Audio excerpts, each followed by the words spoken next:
This is Meta, and this is the stream where we talk about everything besides the drawing itself.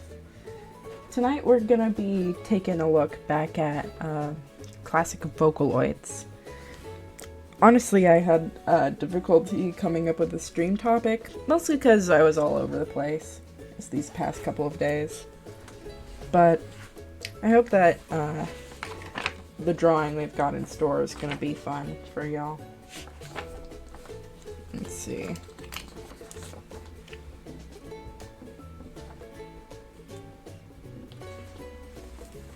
There's so many things to talk about. Even stuff that's not relevant at all, like Hello Neighbor. Because, I mean, like, seriously, you don't... I do not need to talk about Hello Neighbor, but I do because it's... I haven't even... I've been watching this one, like, hour-long video. Haven't been done with it yet, either. But... God... I forgot just how fucking awful that game was. I really need to change my starting soon screen. Let's see.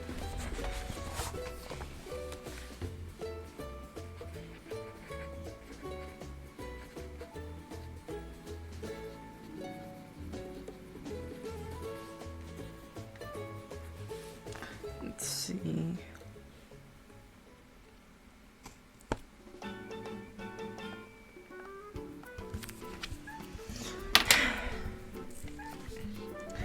I have to tweet out that the stream's gone live, huh? That would be good, huh? Oh, god damn. I forgot to change my stream title, no! It's gonna say poser stream on it, still. Ooh!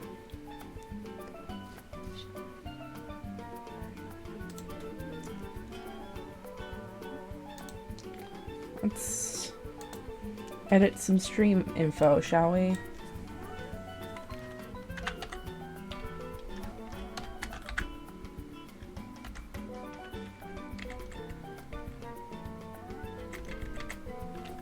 Blue hair, blue tie, hiding in your Wi-Fi.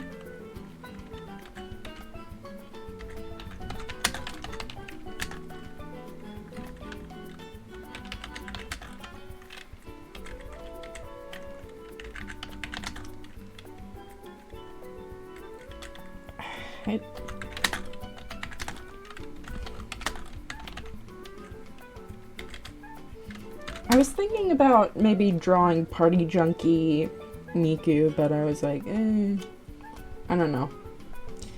How many Mikus are too many? That's a real question, huh? Goals.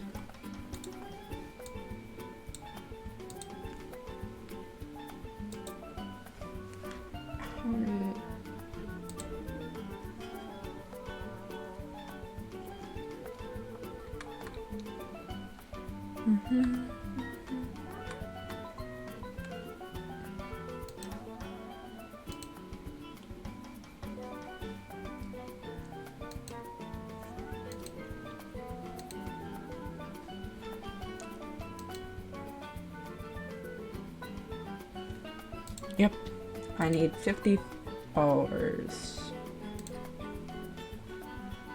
It's crazy that we're at 39, huh? There we are. Now let's get the other thing through. I've been going through timelines because I'm autistic or whatever.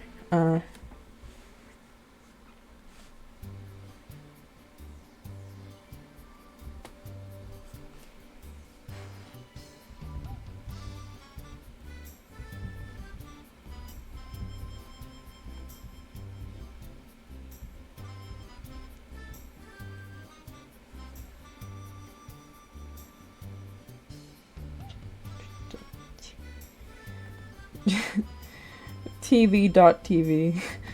Oh god, I'm fucking stupid. Honestly, I thought I'd be more tired than I am today, but I'm not, which is nice.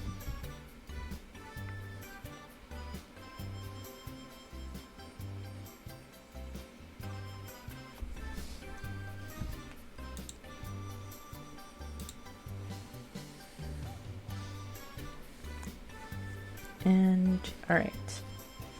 I got my alert up. Now, let me see.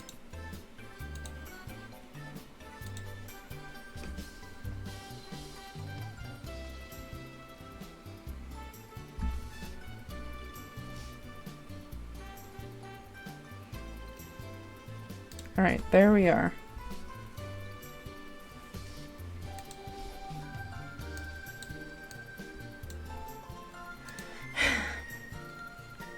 I want to create like a point-and-click adventure game, but I'm no good at coding.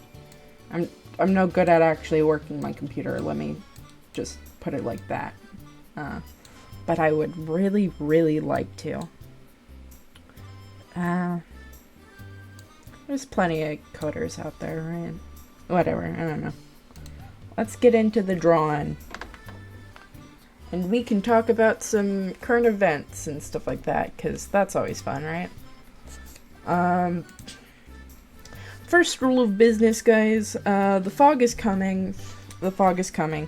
Well, it's already overtaken us. And if you don't know what I'm talking about the wildfires currently raging in Canada and completely kind of devastating the east coast of the United States, which is where I am currently. And yeah, even right now my computer says the words polluted air and haze as the weather for today. So yeah, no, not fun.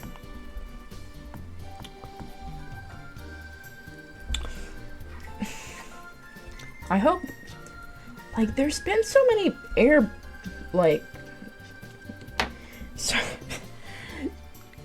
let me see, how can I put this? There's been a lot of air crises since I've gotten here, which isn't a good thing. Like, the one time where a train fell over and then, you know, released into the air a bunch of carcinogens that basically made it so that you were breathing in acid. Not the fun kind, the kind that just corrodes stuff. But yeah. Hello, Caravan. Indeed, Dan. Yeah, it's a little rough out here currently. But it's okay because, like all good streamers, I never go outside anyway. So we're all fine here. Except when I do have to go to work. In which case I do have to go outside. But, you know, I haven't been experiencing the migraines that my family has. So, you know, I'm doing better than them. So, you know, meta number 1. Meta 1, lungs 0.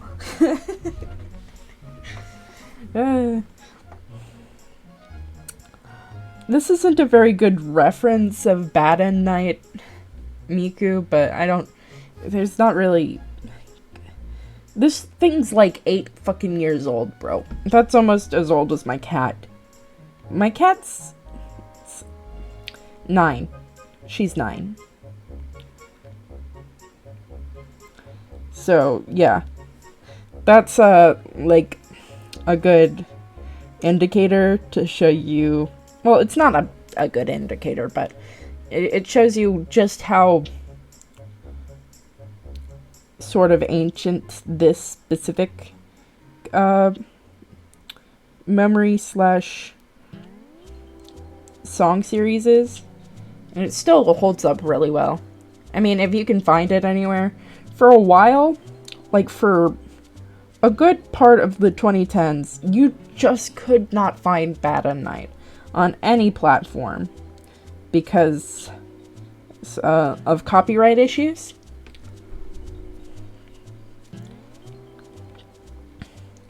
I haven't read the book that they made of it, but I was interested to know that they actually made a manga based off of this specific song series. So yeah, that's something, right?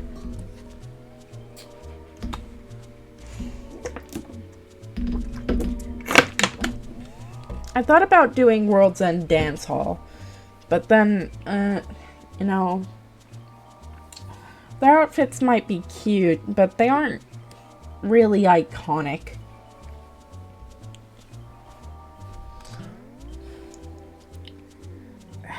Alright, we're gonna get back to Faces, because there's a big long rant about it. Vocaloid song stories are something else.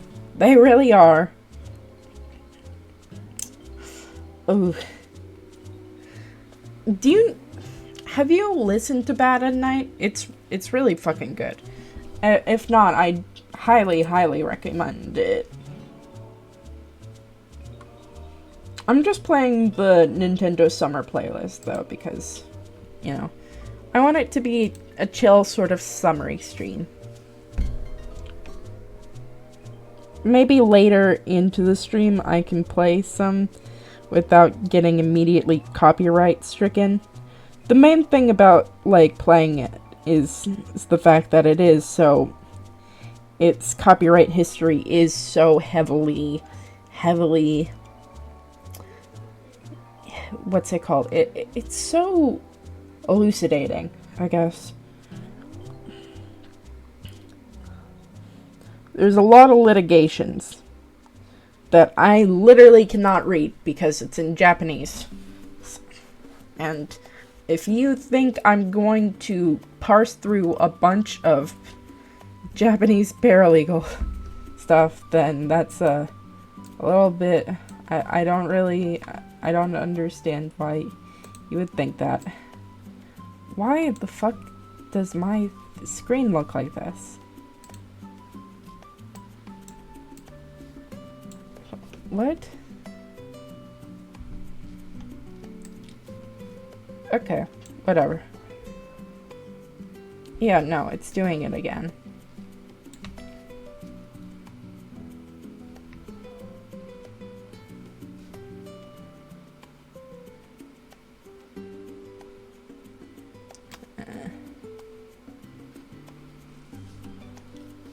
Not a single soul in sight. Girl in the woods, all alone in fright.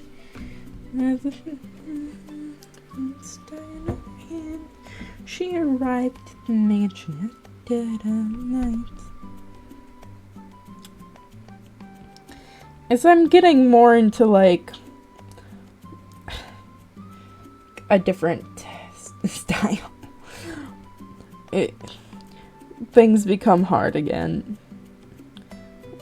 As your style evolves, you know when your style is experiencing an evolution because you go through style growing pains again.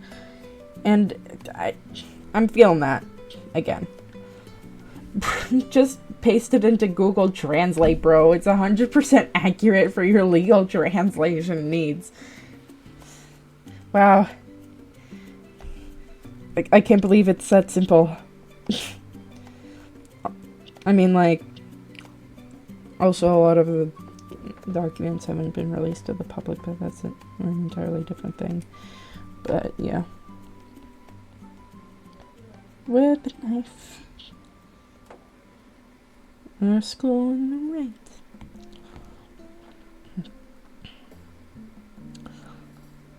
You know, that is such a weird lyric, because she's always seen holding two clock hands as knives. Well, at least in Crazy at Night and Bad at Night. I should probably explain this, but I should do that when other people get here. Do you know... Have you listened to this song before? It's good. It's really good. But I want to know your backgrounds on it, Caravan.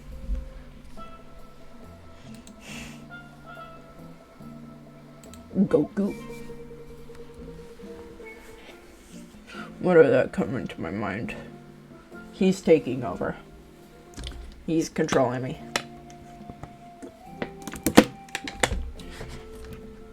No, I have not. Let me send it to you. Well, see, here's a fun thing about it, is that there are a total of 4 songs in this trilogy. Well, it's a quadrilogy. Or series, you would say. It goes Bad End, Crazy End, Twilight, and Everlasting Night.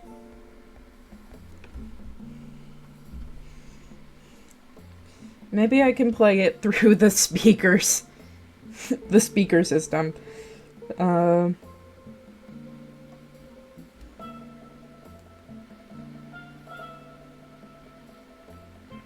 People have to choose between.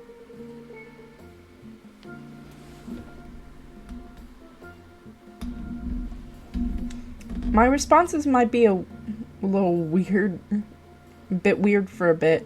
I'm playing Wizard with a Gun right now.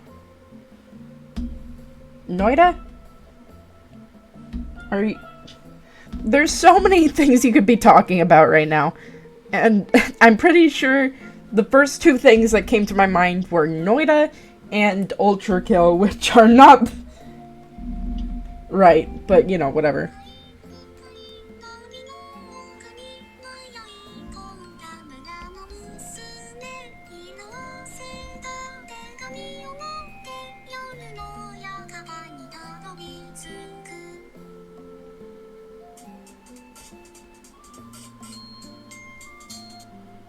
Is that game out? It's the demo. I think it closes on Sunday. Also, hello there, Maro. Hello. Maybe I should just, like, post this to Twitter for everyone to... I don't know.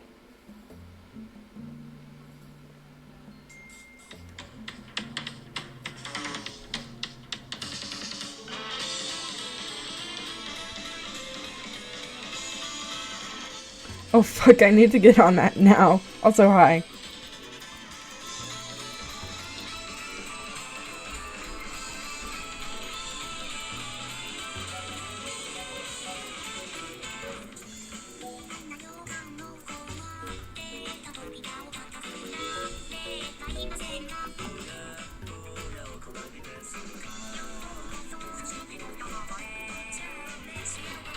Oh dang, that's a killer hook.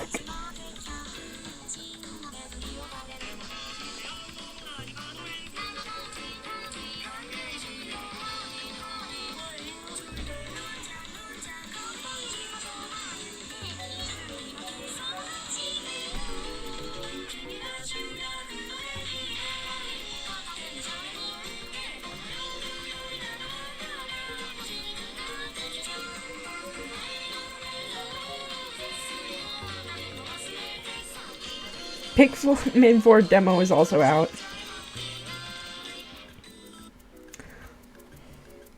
I've almost had a stroke seeing a couple streamers with the title Pikmin 4 and I thought the game leaked or something for a second.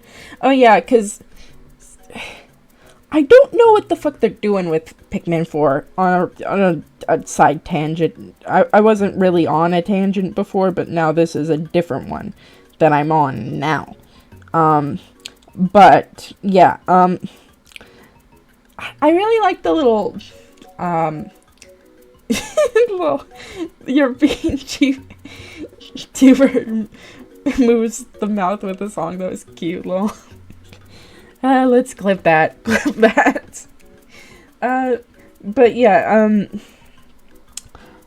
I really like the little narration that Olimar provides, but also at the same time it's weird because no, the fuck, this dog has never been in this series before. Is he like, it's I think what we're trying to assume here is that this all is within the plot of, what's it called?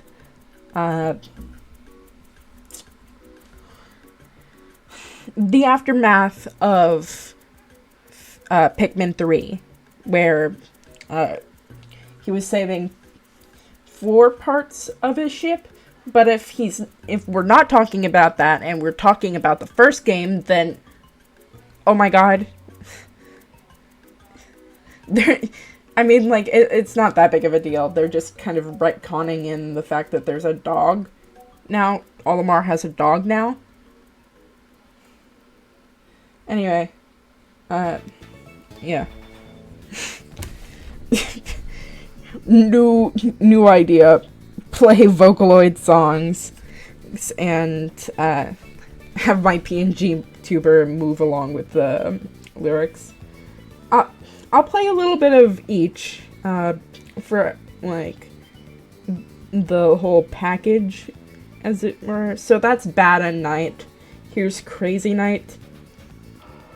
Oh, after this.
Alright. Just so that we can get away from the litigations, fellas. Alright.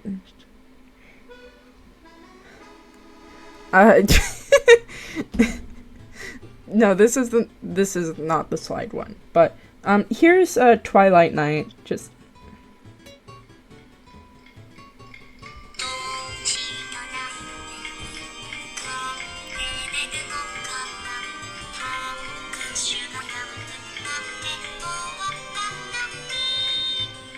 That was pretty nice.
Alright. I honestly only know like 3 or 4 Miku songs. Rolling Girl has always been my favorite. I mean, like, Vocaloid songs are just kind of a part of my life. They've been a part of my life since forever. Ever since the likes of Popey Pope Beepo or Leak Spin. Let's see. And then the other one that comes to my mind is it's at the top of my fucking tongue. Leavin' Polka, that's what it is. That was the first one I've ever heard.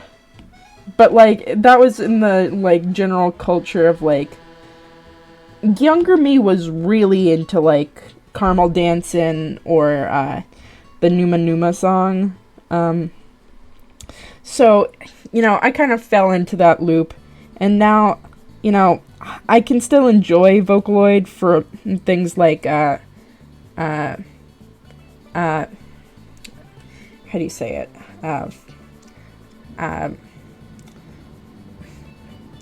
Marteru,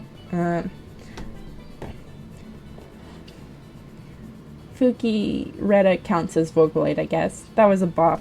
Thank you. Let me see. I'll play the last one, Everlasting Night. They all have a specific story. That's not what it is. I mean... I hate advertisements. Except when they give me money. But that's not gonna happen for a little bit now.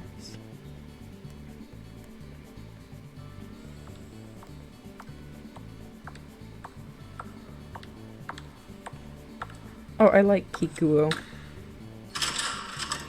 I listened to Vocaloid for this song. Story. We are not the same.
Maybe a guest at the door.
Alright, that's enough. This song specifically is 5 minutes long because it wraps it up. But let me see. I can copy this link, and technically the 2 songs under it aren't. Let me find if I can make this better somehow. Listen to... God damn it. Why did I have to go for such an obscure language? Hit to Rimbo Envy too many times. I think I've heard it once. It's in passing, but I don't know. I'm forgore.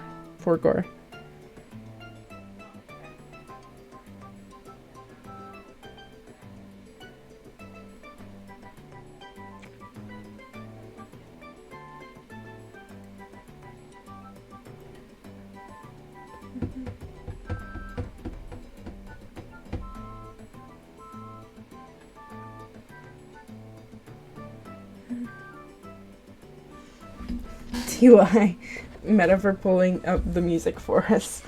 It's no problem. I mean, it's just mostly a thing of I want to show you what I like, can listen to, and that kind of thing. So, it's a way of sharing my passions with you, if that makes any sense at all. I'll put it in the comment to this video.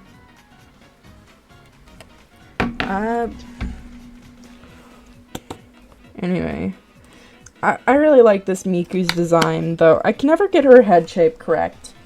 Oh, also, I really like Ghost and Friends, as in terms of Vocaloid. I mean, there's just so many good Vocaloid artists out there, like Kikuo, and stuff like that.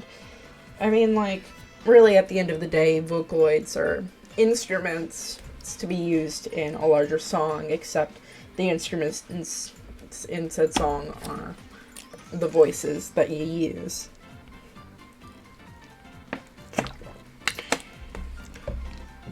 Maybe one day I can draw some, like, obscure fucking Vocaloids or something like that. That could be fun. Because there's a lot of cute ones out there, and, I mean, there's a lot that I just like. Cyber Diva.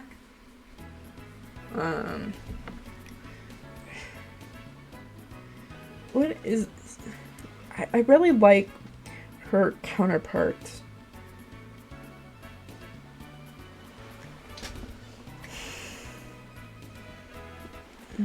Cyber Songman. Cyber Songman. I fucking love Cyber Songman.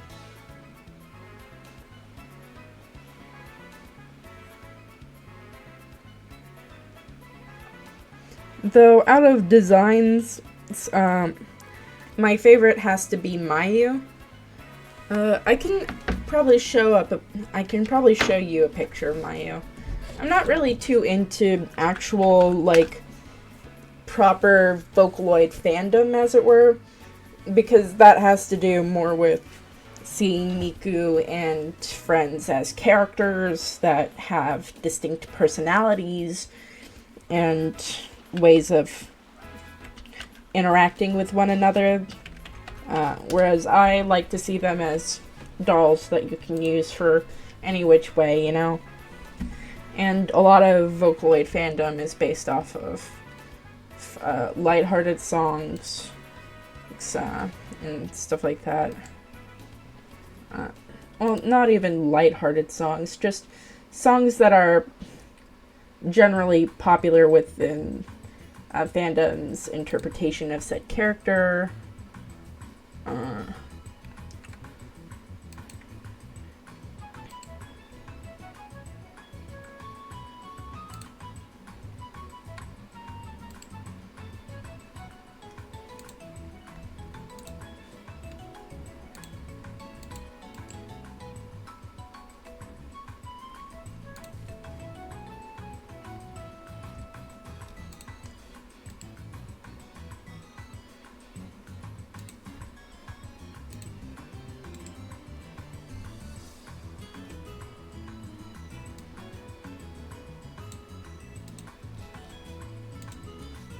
There we are. Here's a good picture.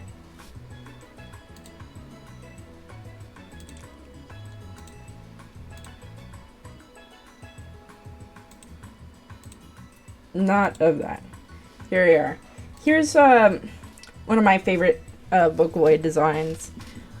She's got a very specific kind of voice to her, and she's only had like a few songs that like are of note. Though most of them are yandere-ish in tone, which I'm not a big fan of, to be quite fair. But A Lie in a Stuffed Animal is really good. So if you want to hear what she actually sounds like, I'd recommend that.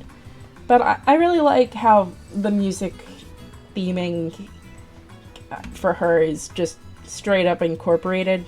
I mean, Vocaloid designs are just kind of fun to mess about with. I don't know how I would actually make my own Vocaloid if I were to, because they're all so specific in what they do, and a lot of their original charms just can't be matched. I mean, like if you go like even like a centimeter too far with Mayu's design here, she is completely too over-designed. But that's kind of the beauty in it, you know?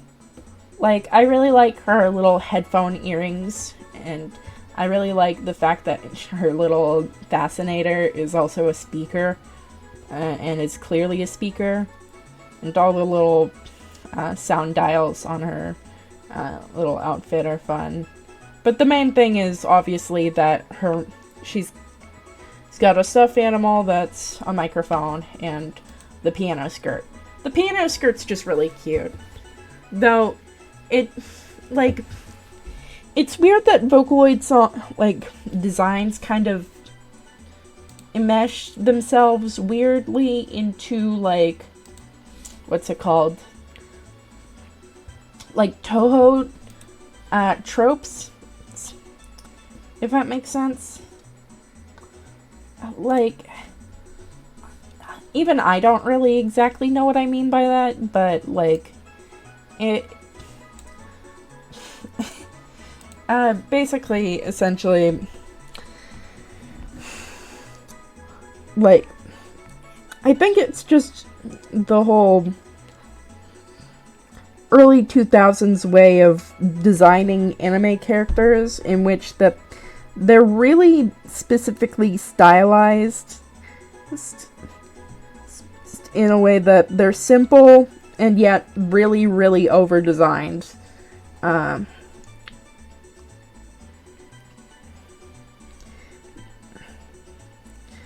Like, what's her face with the rainbow wings? I don't actually know anything about Toho, to be very, very honest with you. And I do not want to know. I think it's way funnier if I don't. Also, it helps with the whole thing or whatever, yeah? Rainbow wings.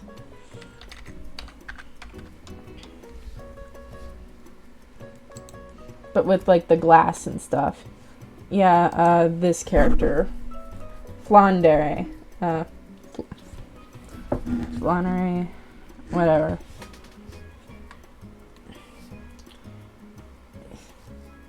Sure, no. I kinda.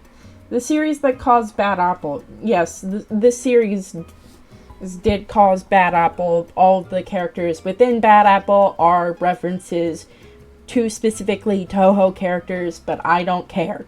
And no, not Chirno. Though Chirno has a general look also to her about it.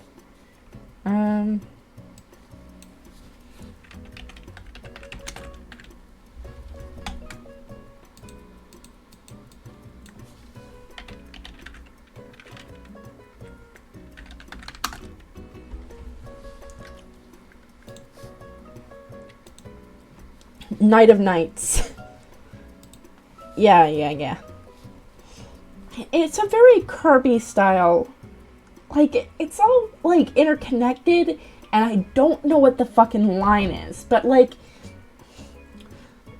I think it goes like Vocaloid,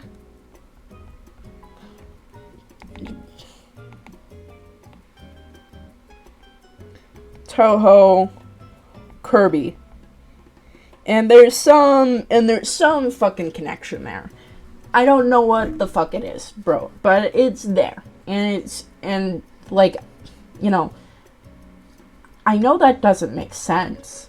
I really know it really doesn't. But like, just like look at this. You're telling me that like,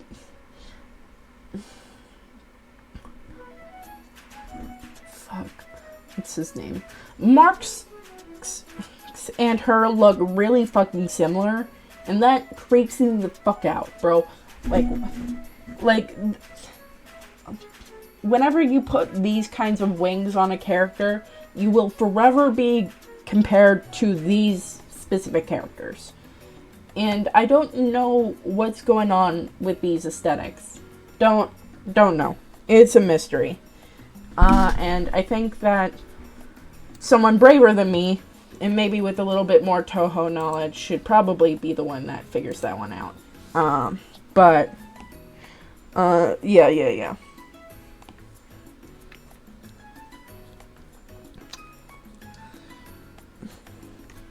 Let's see. There's so many things I actually have to talk about. Bro, what the hell? Okay. Metro Boomin, make it boom. Let's go, bro. Hey there, Golden. Alright. Do you want to talk about the new skin line that came out since the gang's all here?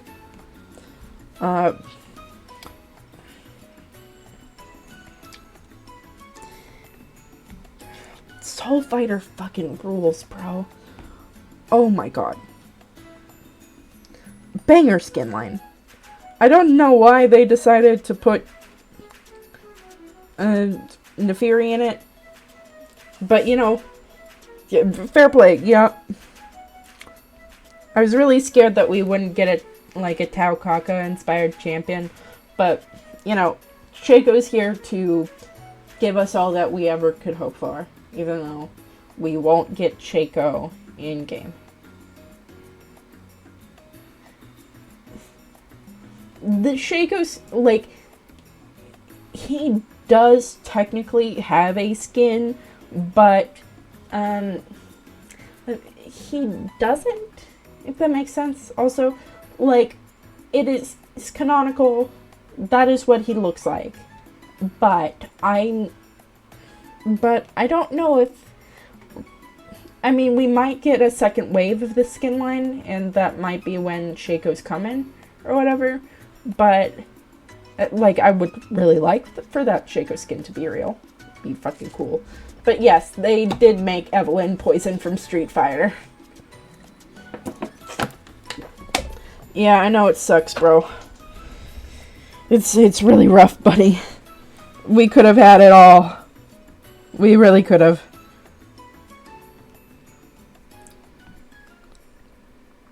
The League of Legends is finally understanding what we want in our champions, which is for them to just not have any faces.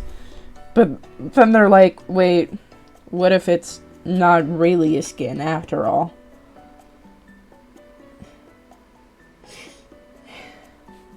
I'm so fucking sad, bro.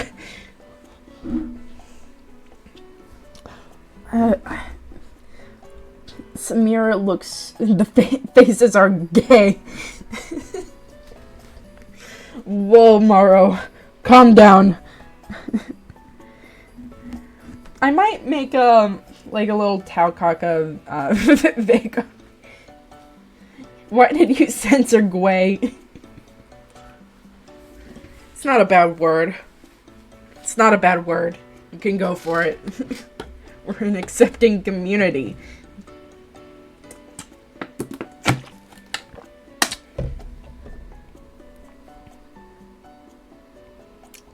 But, you see, here's the... For comedic power. the away from Ocarina of Time are great.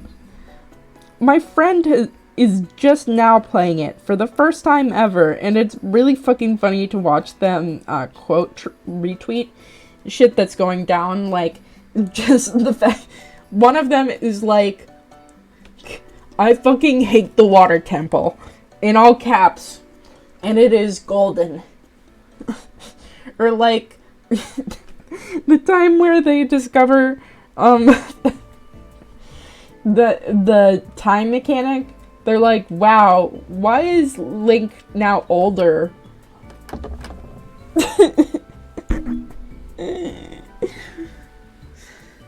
You know,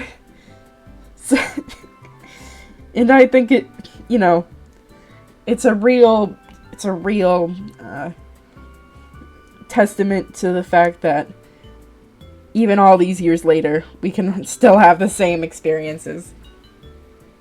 What do you mean I can't use the boomerang anymore? BRB, guys, I'm going to play table tennis with Ganondorf.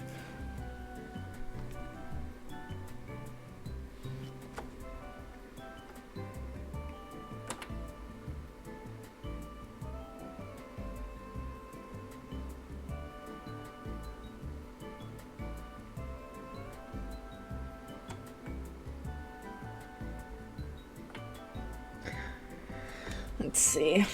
Oh my god, this time delivery quest sucks. Let's see. Oh, also, I'm glad that League is finally healing from their crippling lack of abs on women. Because, like, goddamn. Like, it was really, really we were in an epidemic, a plague, until like every once in a while an Alawi skin would come out and we would be blessed with woman abs once again. But now we've got visible muscle on a woman and we can all rejoice. But also you can still use the boomerang as an adult if you know how to use the menu screen.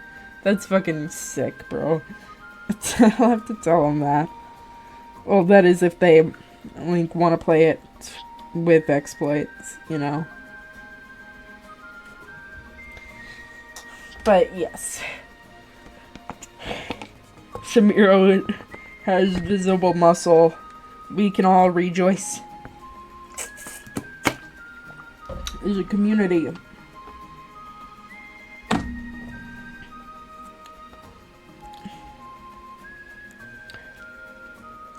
Let's see. All of these skins are really good. Like, even the ones that I thought would be, like, kind of boring or whatever. Like, Set's really good. He's kind of like a mix of, like, kind of Street Fighter ideals with, like, the whole, like, general outfit he's got going on or whatever. But, like, he also makes it feel sort of Guilty Gear-ish. I wish that people brought BlazBlue more into the conversation, but I can't help if they, like BlazBlue hasn't put out a game in, like, a couple of years with their main IP. So, like, I understand. Though, Lux does remind me of, like, what's her face? Tsubaki. To me, she reminds me of, like, Hidden Power Tsubaki. And I'm glad that Lux has a skin that looks actually, like, good and also unique on her. It's nice. Shaco is Taukaka, and we can all rejoice in the fact that everyone still knows Taukaka's name. She's an icon, she is a legend, she will never die for as long as I'm alive. I really need to draw her at some point. But I'm kind of stupid, so nah. So sight, girl all knows. Only fight.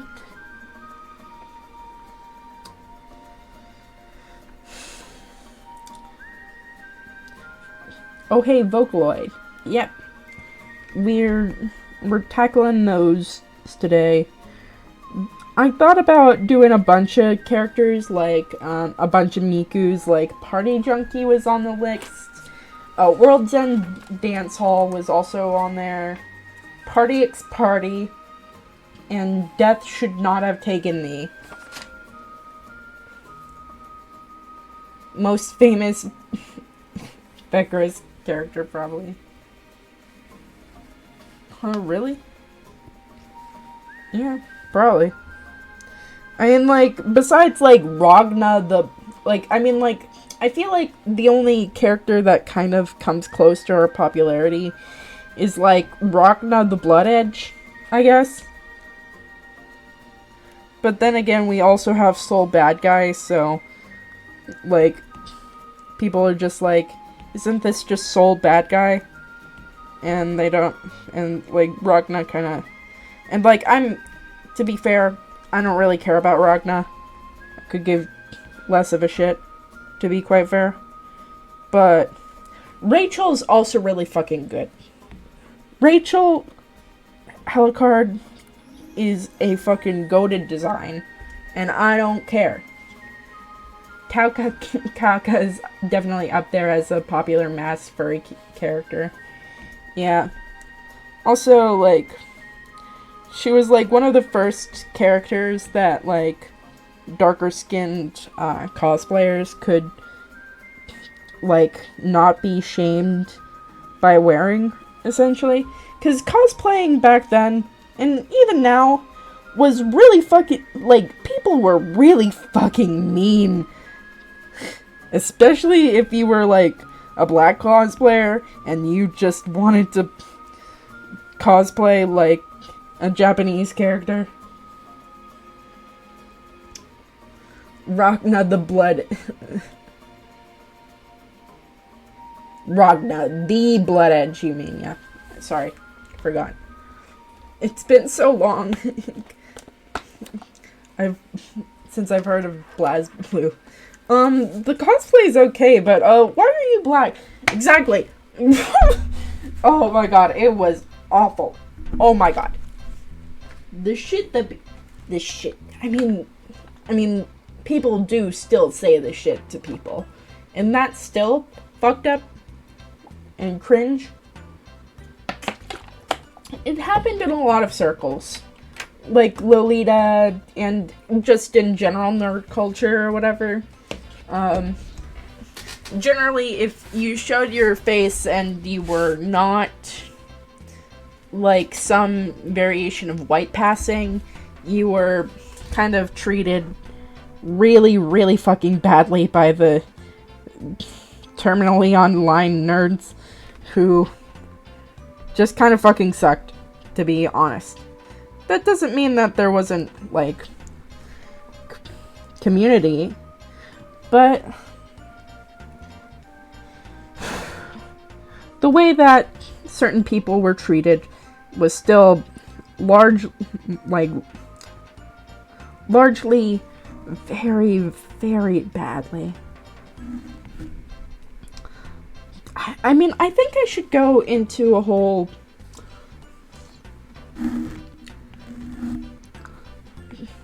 What's it called? I think I want to go into a whole deep dive about, like, early 2000s yaoi culture and, like, yuri culture and that kind of thing. Because it's really, really interested how, like, delusional, like, people were about gay people back then. Especially in, like, nerdy kinds of communities. Oh, nah, there's this one post circulating from an Asian cosplayer going full blackface for a character cosplay. I've seen that. I've fucking seen this. And it is insane. Yeah, now we've got a... I mean, like, it's not a new problem. It's just a sad problem that we apparently we're still having. Which is... we're doing blackface still. Which... Guys... I feel like you guys are obviously smart enough to know why these things are wrong and why, like, yes, you can cosplay a character that's a different race than you, but you shouldn't treat their skin color like part of the costume.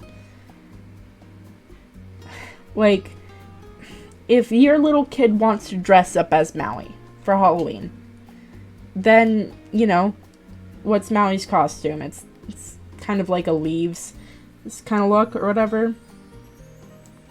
And if you really wanted to go, like, full in depth, give them, like, a little mullet wig and some, like, a bunch of temporary tattoos. And there you are. That's a Maui look. It's not a very good one, but I don't think that your little Timmy is going to look anything like Maui. It's just tan. It's only tan. Oh my god. People, there is a very stark difference between certain things. And yeah, there's a difference between someone getting tanner in the sun or getting a spray tan and someone doing whatever the fuck they were doing. You know? It's kind of, there's kind of a given. And then there's the whole, we're in this, like, kind of point where, like, the totally outrageous stuff goes, like, we're kind of over that, but now we're into actual sort of, we're not over the whole outrageous stuff either, but we're also looking deeper into social issues, like black scent and that kind of thing. And, you know, for the most part, it's just fine. It's the way that people grew up and the way that dialect works. But then there's things like, no, Becky, you can't say the N-word just because you have a bunch of black friends.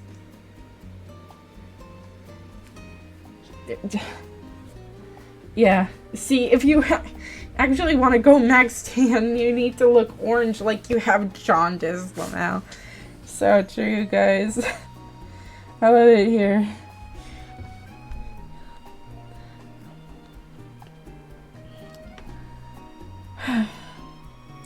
That's a big issue. And, I mean, like, people get really, like, iffy whenever someone says, oh, like, this anime character has a bit darker skin. What's going on there? But the main thing is there's a lot of colorism in Asia. And a lot of Asians are dark-skinned people. Too. Like, sometimes I wish that anime wasn't as popular as it was, because there's a certain subsection of people that think that Japan is the best country to have ever existed and there's no flaws within it whatsoever. I mean, hell, it's a pretty good country. It's got a lot of cool things. It's produced a lot of cool things. But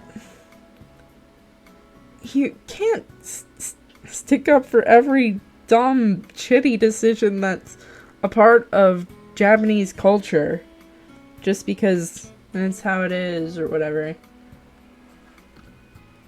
Also, a lot of these people just don't understand Japanese culture to begin with. Like, here's a fun example of what terminally online people say in some comment sections, and they really believe this. Here's it. Yeah. The legal age in Japan is actually 16. And in some, like, provinces, prefectures, it's 14.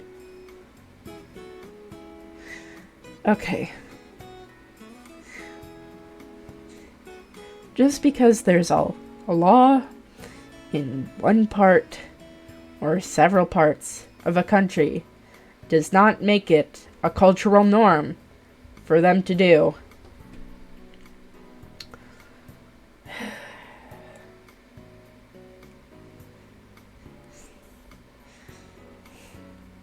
Any normal, self-respecting person with a brain would say, yeah, a 16-year-old's a child.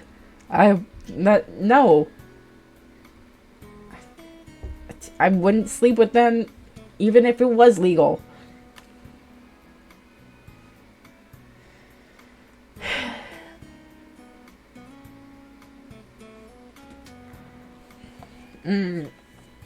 People. And then there's all people think that cartoons are like that. Ugh. Oh, the best ongoing thing about it was a lot of the defenders of blackface being lolly posters too. The Venn diagram is a flat fucking circle. The fucking weeaboos go to Japan and they're like, where are the subtitles? Fucking filthy Frank. I'm glad that guy, like, you know, grew up. I mean, cause, well, yes, the joke can be funny for a little bit, sure. I mean, any joke's funny for a little bit, if you tell it right. But, it's good that, you have to grow up at some point. And that's what a lot of, like, people are mad at, like, iDubbbz for or whatever, because iDubbbz doesn't view his older content with the same kind of fondness that his fans do. Because, he was young back then. Well, a lot of the jokes were funny, sure, but it's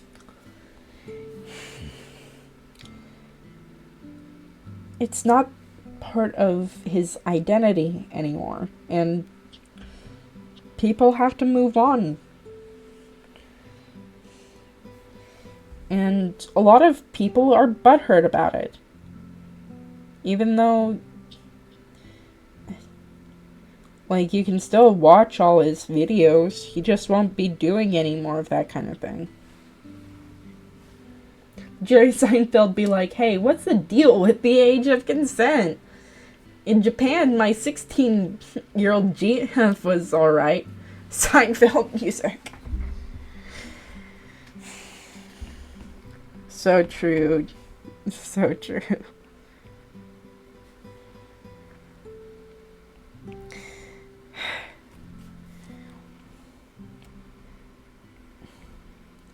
I really shouldn't have made this so political as I was gonna make it out to be, but, it's just, there's a lot of things going on. And,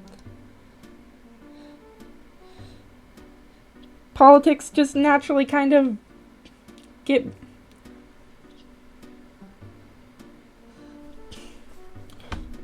dragged in. To my face when people grow and change in ways you can't dictate. To my understanding, iDubbbz responded about its old content poorly. I think it was mostly just, like, people harassing him and his girlfriend because his girlfriend is doing OnlyFans. Well, was doing OnlyFans and was getting, like, viciously harassed about it. Yeah, iDubbbz and Ethan from H3H3 took the same path of, my fans are a type of people I do not want to appeal to or associate with, which is a good thing to clear up and move away from. Ethan's kind of weird. I've never found his content particularly fun or whatever. So, I don't really have any horse in that kind of race. So I'm just kind of speaking through my own personal experiences. Because that's all I can really do.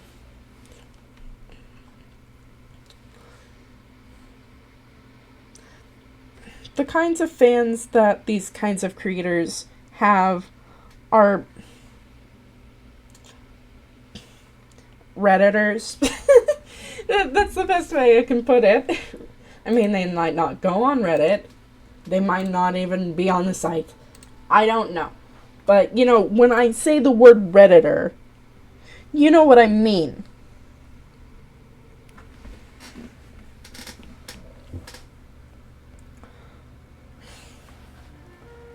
Not the old content response was basically them explaining that their old content was genuinely hurtful, not the stuff they wanted to stand by or continue due to the group it was resonating with.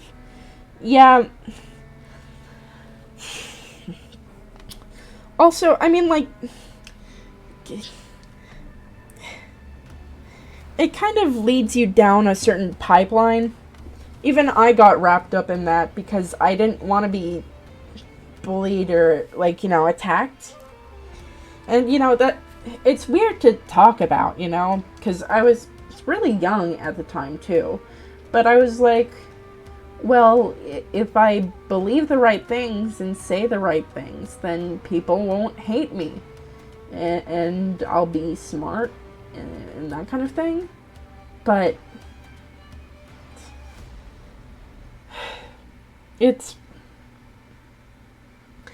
that was sad. And I'm glad that I've grown up from that point. I'm glad that I never supported these creators in any way, because I'm a dirty little thief and pirate. But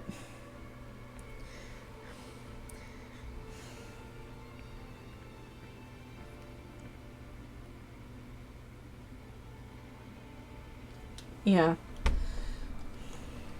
Growing up with YouTube has to be savage. It was. Yeah. There was an anecdote from iDubbbz that was like, a trans fan came up to me and said, I know you probably hate people like me, but I wanted to get a photo with you. Oh, that's sad. That's definitely a positive. It's definitely positive to change. Unlike people such as Leafy is here, who's still the same and arguably worse. Yeah. Despite, like, being called out on it, like many times, nothing. He still continues. And you know what? He'll have an army of, as long as he, like, adapts to the current, like, conditions and popular trends of the time, he will forever have a fan base of 14-year-olds and 12-year-olds. And, you know, there's nothing you can really do about it, except, you know, pretend he doesn't exist, call him out when he's doing something particularly atrocious. There's not really a cure for rats like that. And it's kind of sad to know that.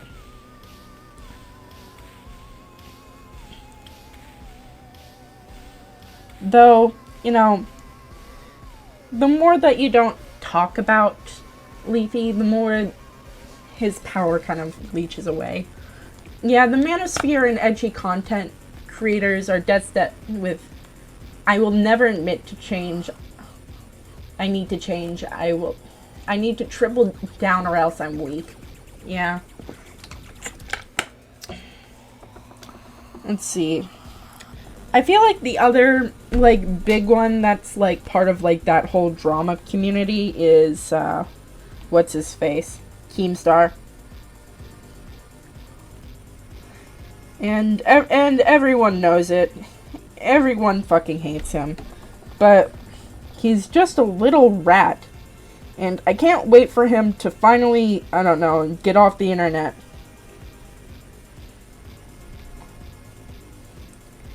Maybe he'll, like, suddenly drop his phone and he won't get a new one.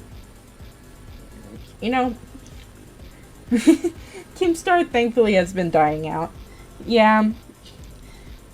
And that's the main thing with these kinds of creators, is once you starve them of, like, their attention and that kind of thing, once you stop talking about them in any meaningful way, you've robbed them of their power. You've robbed them of what keeps them relevant. So, yeah. It's a good thing, yeah. I don't know how much Keemstar has changed. It's been years since I've seen their content. I only see them now and then on certain dramas. They've stopped being the person putting out content, so now they're just a goober floating around podcast appearances and Twitter vids. Yeah, and telling 12-year-olds online to kill themselves. Stay classy. You know what? Whatever. I'm just happy that now there's more people like me that are doing videos like, you know, that like I'm interested in and that kind of thing. And I'm happy. Ethan from H3 lit his ass on fire for years, beat them good. I'm glad.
I always find it fascinating on how almost all the youth has gone from TV and gossip from magazines just to fall into the same drama loop, but instead of movie stars and etc. with YouTubers and streamers.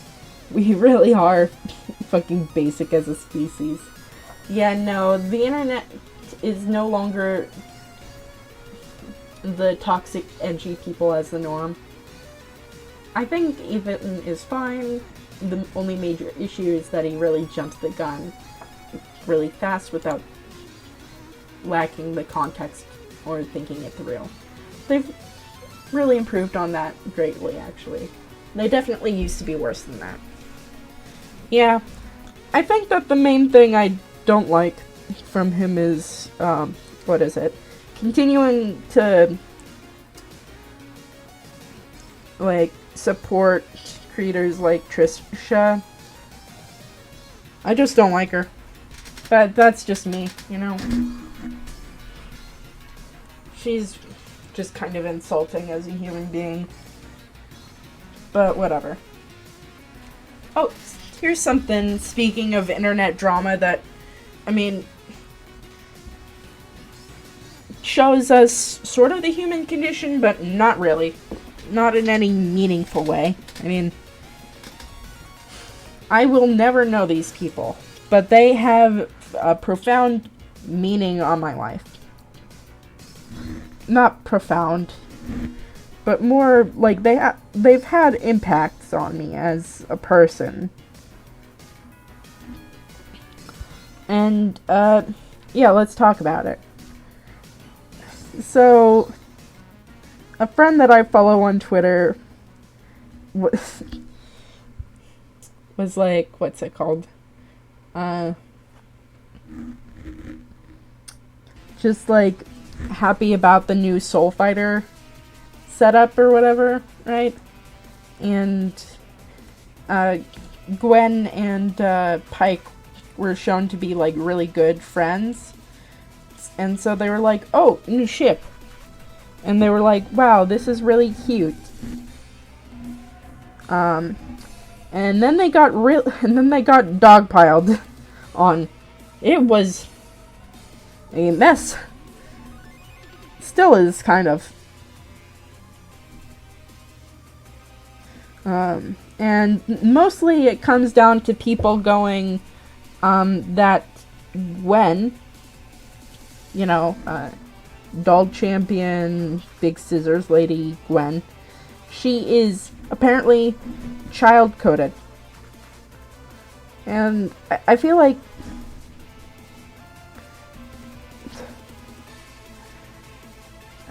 it's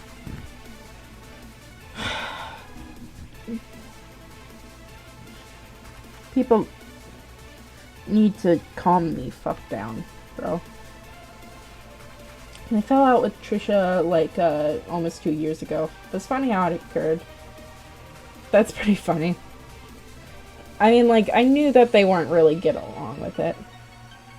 They doing the reverse of this character, technically a million years old. Yeah.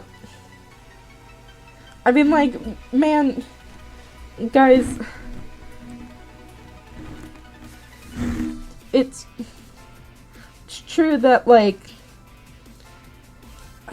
this would be a different conversation if they were, shipping Gwen with someone like Viego. Then I'd be like, that's kind of fucked up. But I wouldn't go, it's because Gwen is child-coded.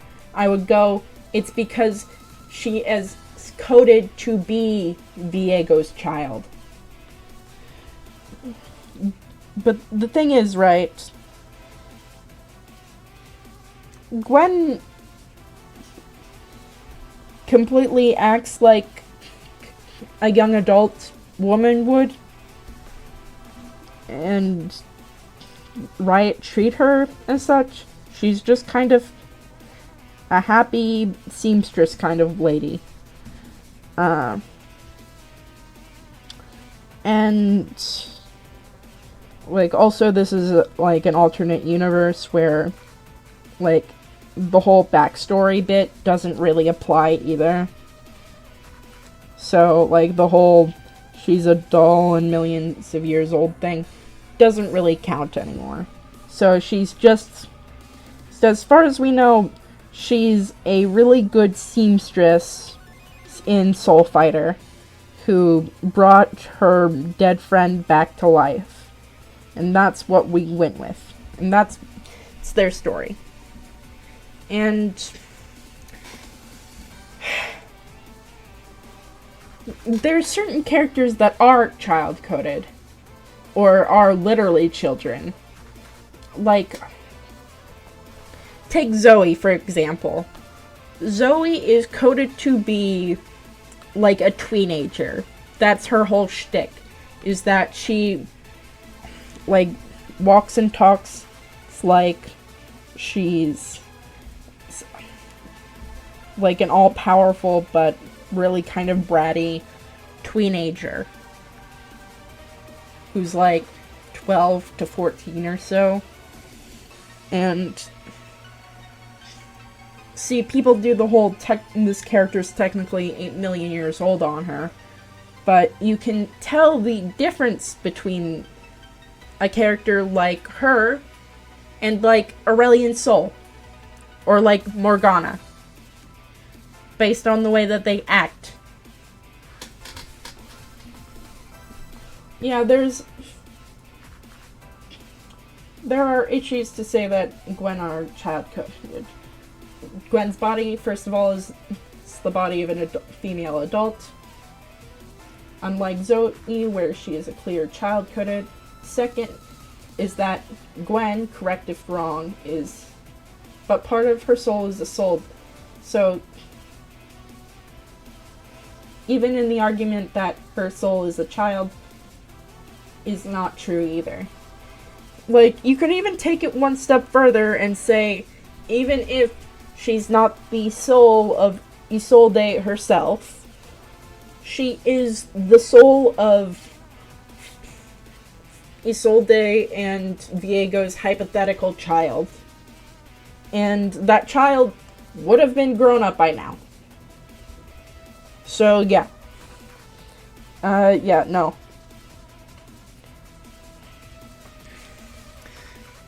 There's also, like, a bunch of cases out there that are just real strange.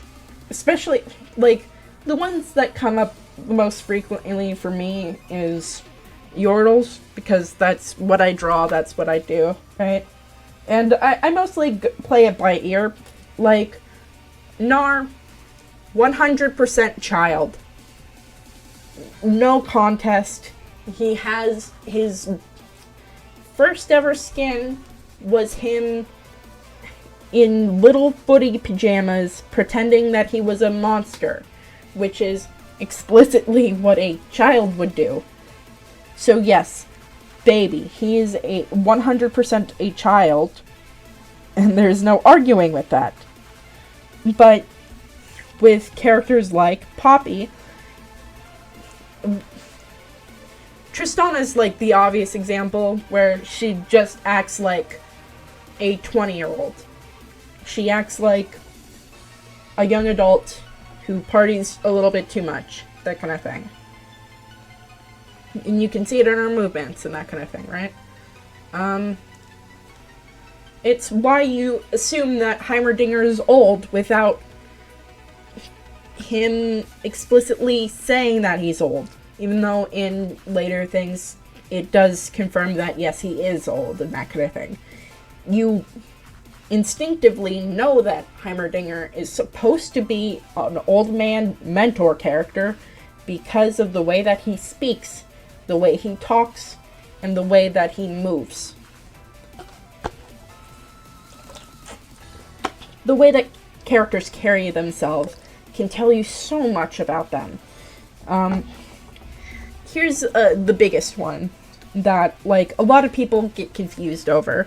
And personally, it's why I don't draw her in this context ever. And that's Vex. Now, Vex and Gwen are actually really, really similar as characters. They're both kind of Viego surrogate daughters in ways, that kind of thing. And also both have weird kind of immortal ages to them. But here's the thing about Vex. The way that she acts like a moody teenager. She is the definition of a moody teenager. She literally says the phrase, "Get out of my room, Mom."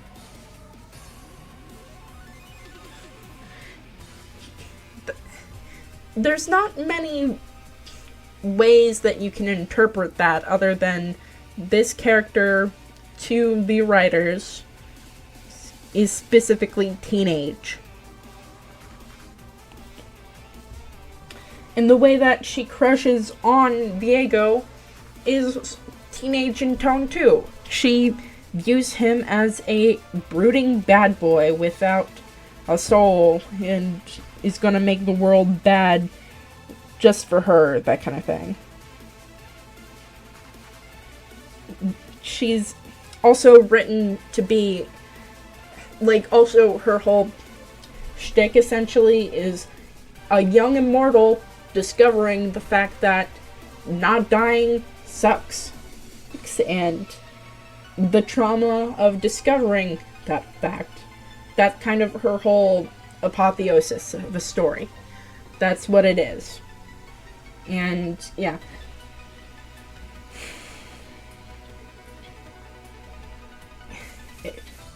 I mean, like, there's not a lot of cut and dry cases, but, like, it's why you can tell that Kog'Maw is supposed to be a baby, or whatever, right? Whereas Bel'Veth is supposed to be an adult.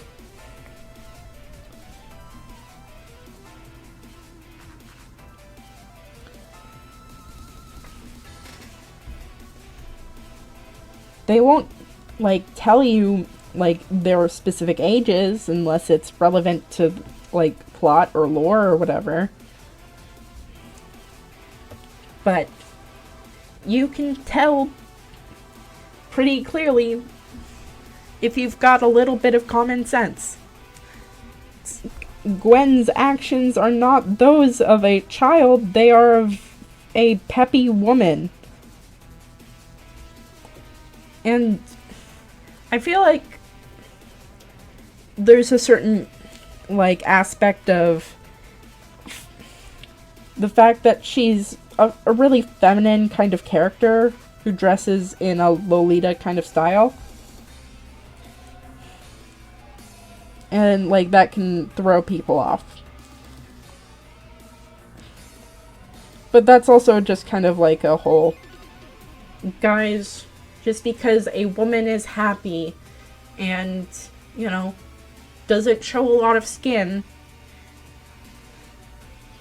and, like, that kind of thing, doesn't show a lot of skin, is feminine, is associated with dolls because she is one. It's exhausting, to be quite fair. And, like,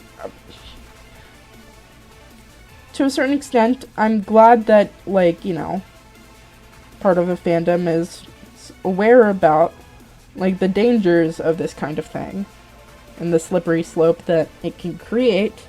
But at the same time, you've got to realize where to draw the line, where to, you know, just gotta take a deep breath and say, it's not fucking worth it, bro. Come on.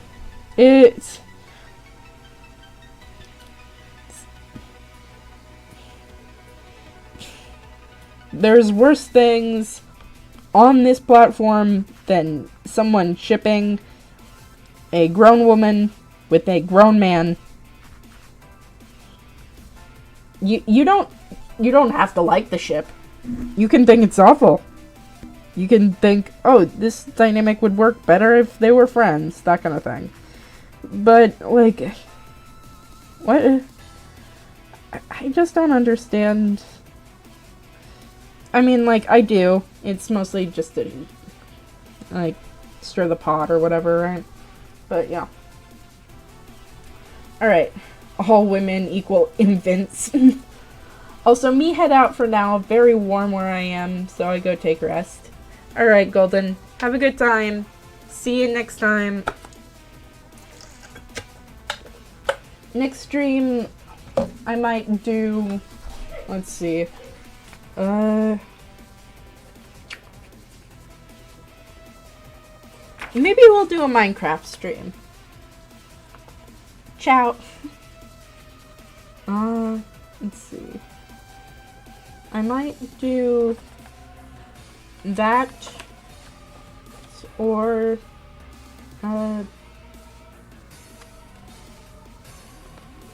maybe a random wiki. I don't know. I'll have to put it to a poll vote. It'll be fun.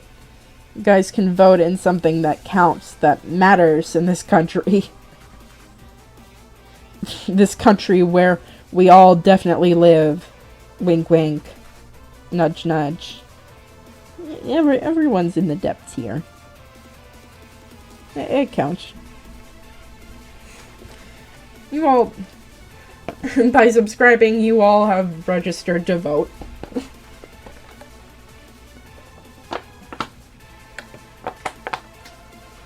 Let's see. Democracy, haha. I keep on bumping my fucking mic, bro. Alright, whatever. You know, when I posted that picture of my Grimace shake, I never would have expected for such a metacore kind of meme to take place, if that makes sense. Like, I was like, this milkshake pretty good, but people are like, what if we created elaborate crime scenes about it? And you know, honestly, go for it. Yeah. There are dedicated Minecraft servers for world builder where they make little governments and religions. Yeah, I know. Those are really fun.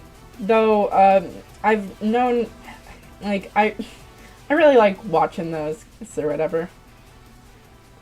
I don't know. To be fair, voting feels like it doesn't even matter when the majority of young adults don't even vote. That's why you have to make your vote, so your voice specifically matters, because this poll only counts, like, the votes that you put in. So, like, please. How are we even sure that you're meta anymore? No one's ever survived that shake yet. Honestly, I was thinking about getting another one. It was really good. But it was also like $35 fucking dollars.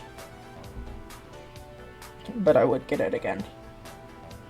I wonder if, what's this? My voice matters. I don't know about anyone else. Everybody else. So true. So true. Not for the shake.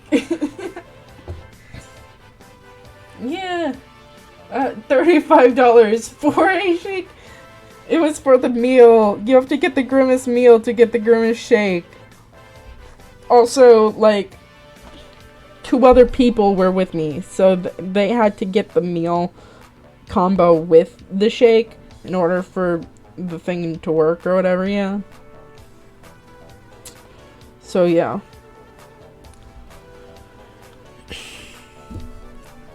Wait, it costs $35.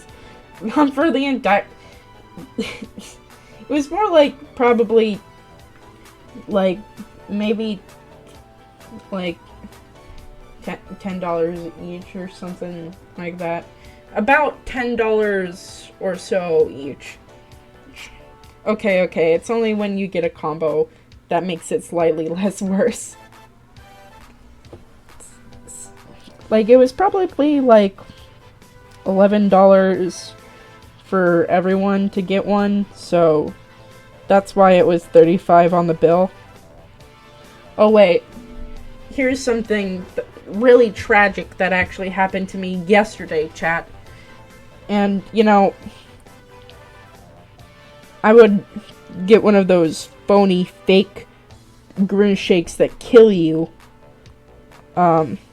rather than the experience I had again. So, chat, do you remember the Burgoid incident? You might, but I want to know specifically, because there's a little bit of a chance that people weren't there for the Burgoid saga. And unfortunately, chat, I've been bamboozled once again. I went to a completely different restaurant. The Burgoid of 87. I went to a different store. A completely different place that was a restaurant. And, like, this time, the burger was actually kind of good. The burger was good. Like, they actually know how to make a burger.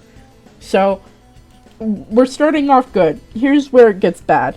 So I was like, ooh, this burger is good. I'll have some dessert then. And that's when it happened. It showed up again.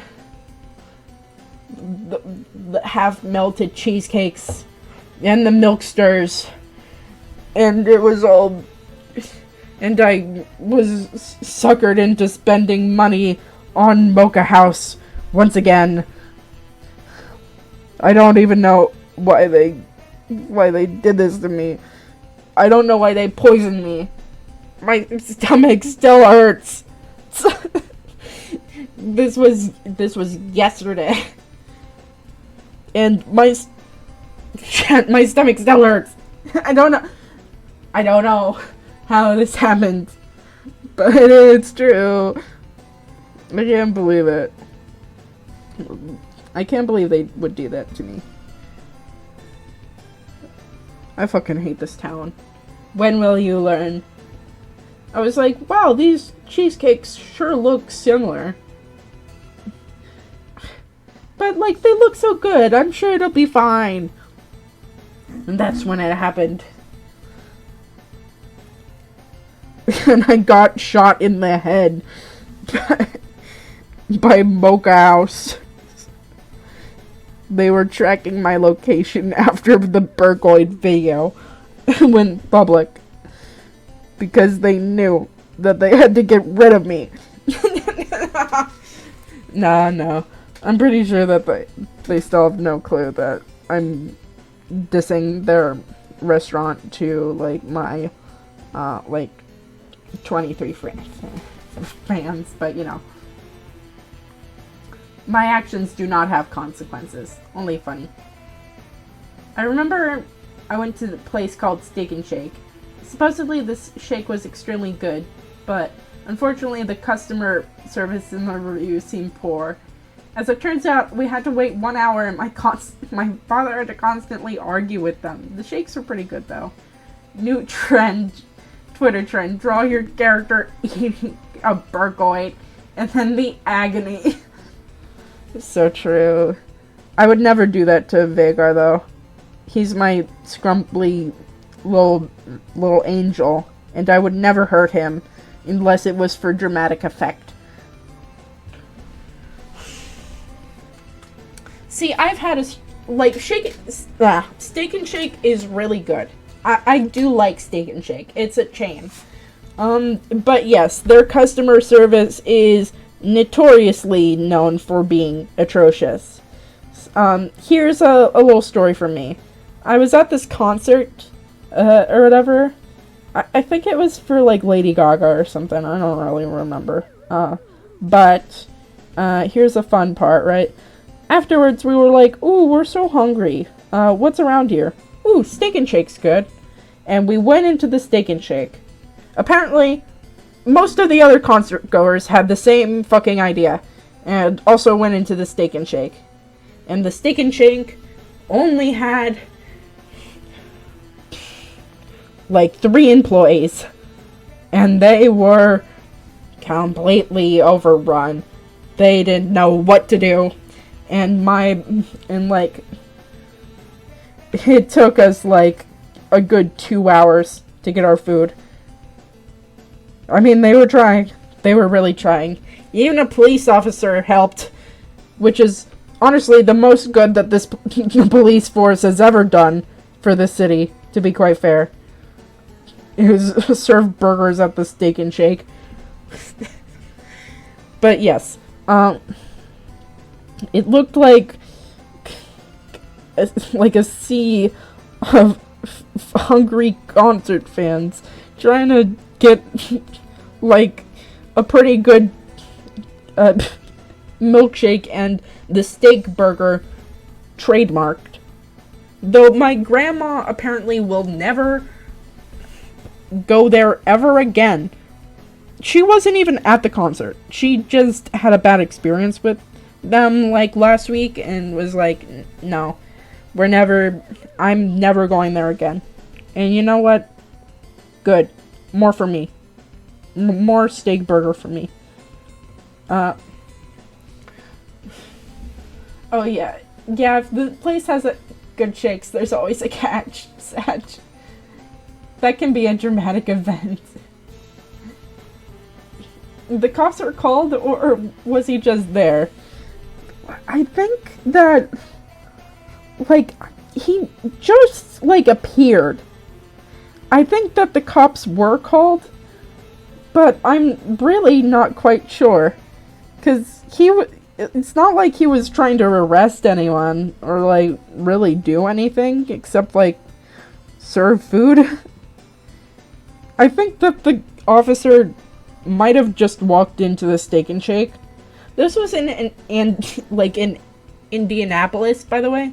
So there's like one Steak and Shake.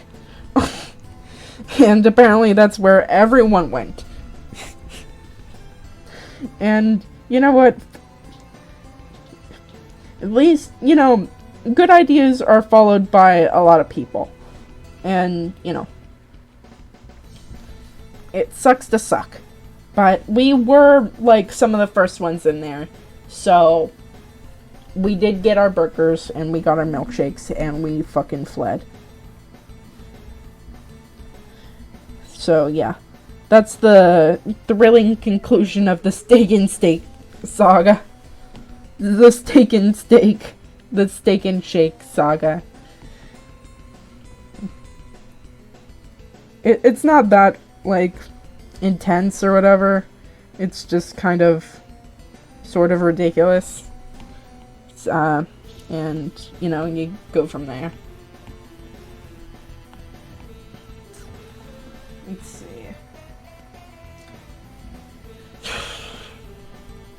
Now that I'm drawing, like, different characters that aren't, like, specifically anime-esque or, like, have a very specific non-human face shape, I found it, like, really, like, I'm really starting to get perfectionistic with how I draw faces now, and I feel like that's, like, it's sabotaging, it's getting into my thoughts, bro.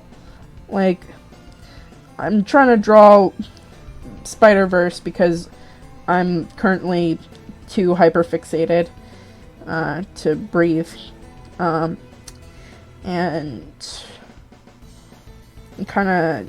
I'm like, no, fuck, bro. Hobby's face is way too, like babyish or whatever, and, like, it's really hard. If there's one place I really love, the Cheesecake Factory has absolutely amazing cheesecake. I saw Venom the other day. I love their red velvet cheesecake. Oh my god. I've never been to the Cheesecake Factory. But I've never been much of a purveyor of, like, those kind of caliber of restaurants. I think I would kill myself if I willingly walked into an Arby's. Not really, chat. I would never do that. Unless I did.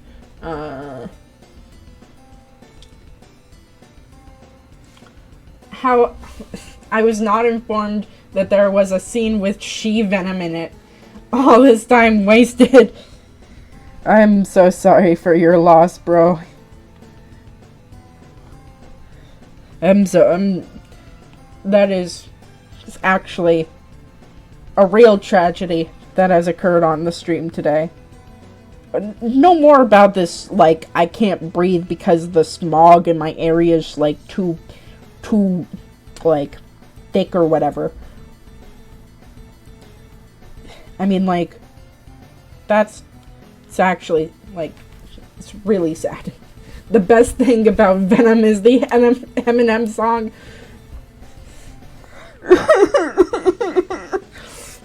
Chad, don't do this to me. Don't do this to me, Chad.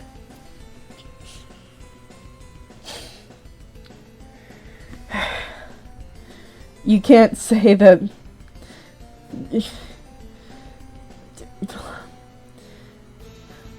I'm worried about your I'm worried about your ears. So Wizard.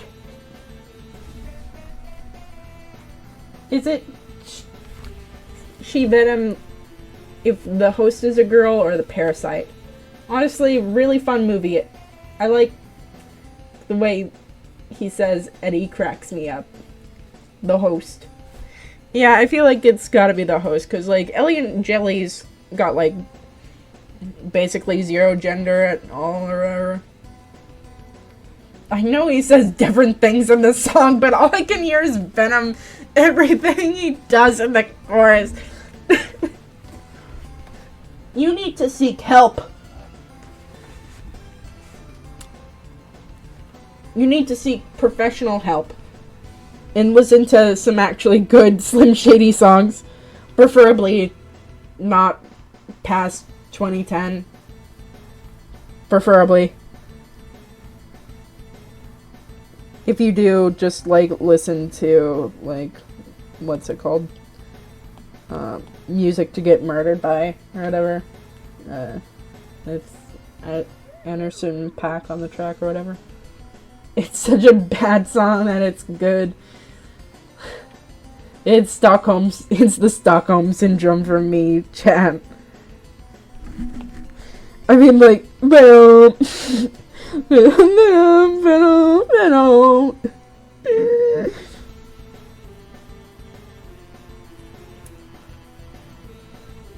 I wonder if it's probably copyrighted to hell and back. This stream's gonna be copyrighted to hell and back, to be honest with you, chat.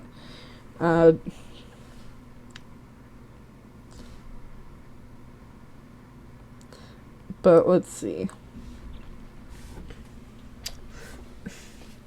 Eminem isn't my priority interest. Doing King Crimson.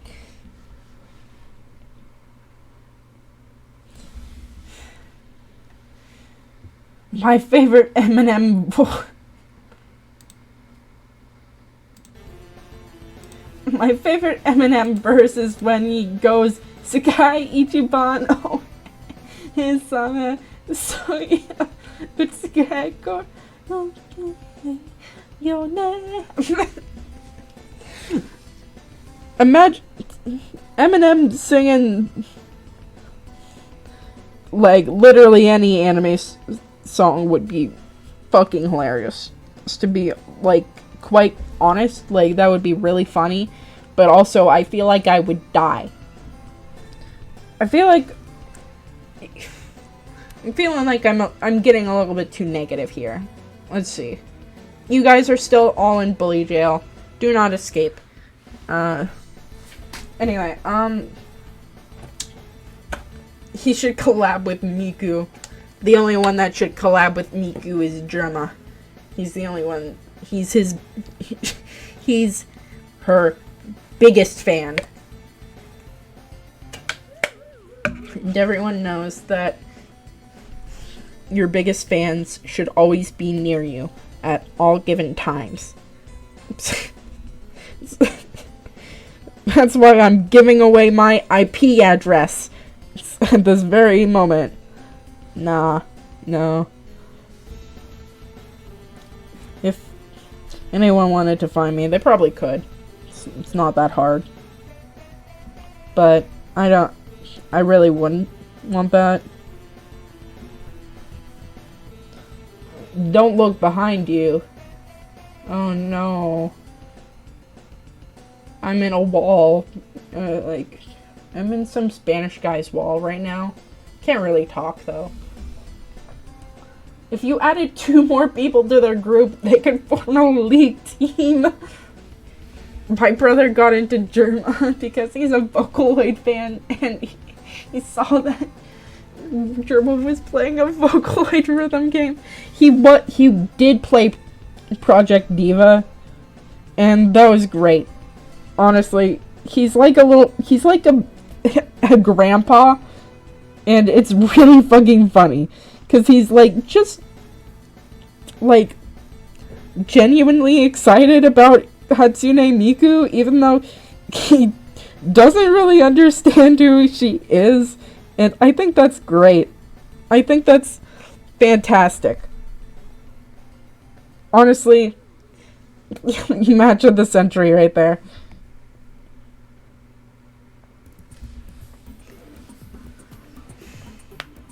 I have no water.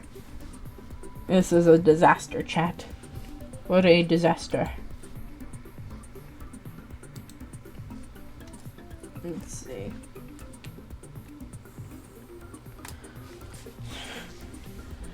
I have to tell you about the Hello Neighbor stuff because the neighbor will not leave my fucking head, bro. Why does he look like that? I was like, Hello Neighbor, like, people keep saying how bad of a game it was. It can't be that bad. And I, like, watched, like, an hour-long video of someone playing Hello Neighbor and increasingly getting more frustrated. And even though I was not playing the game, I was still feeling the exasperation that the man was. And, you know, I don't think I've ever felt, like, as deep of, like, a loathing for a character as the neighbor in, like, ages. Like, what do you mean I have to stack boxes like this? What? And, like, the thing is, right, like, the game could have been so good. Like, if they stuck with their original beta, like, and polished that up a bit with, like, some graphics or something that, like, aren't the ones that are in the game or whatever, like, that would be a solid little game. And it would be good, and people would forget about it, and maybe people would even, like, think it was, like, cool or whatever later down the line. But no. Hello neighbors, say hello to Gollum. Yeah, no, apparently Gollum is what people are now considering neighbor likes. And, you know, I can't help but smile at that, you know. The fact that the phrase neighbor like exists. It shouldn't, but it does. And, you know, I can't help but, like, give a little demented smile at the fact that we have the words neighbor-like.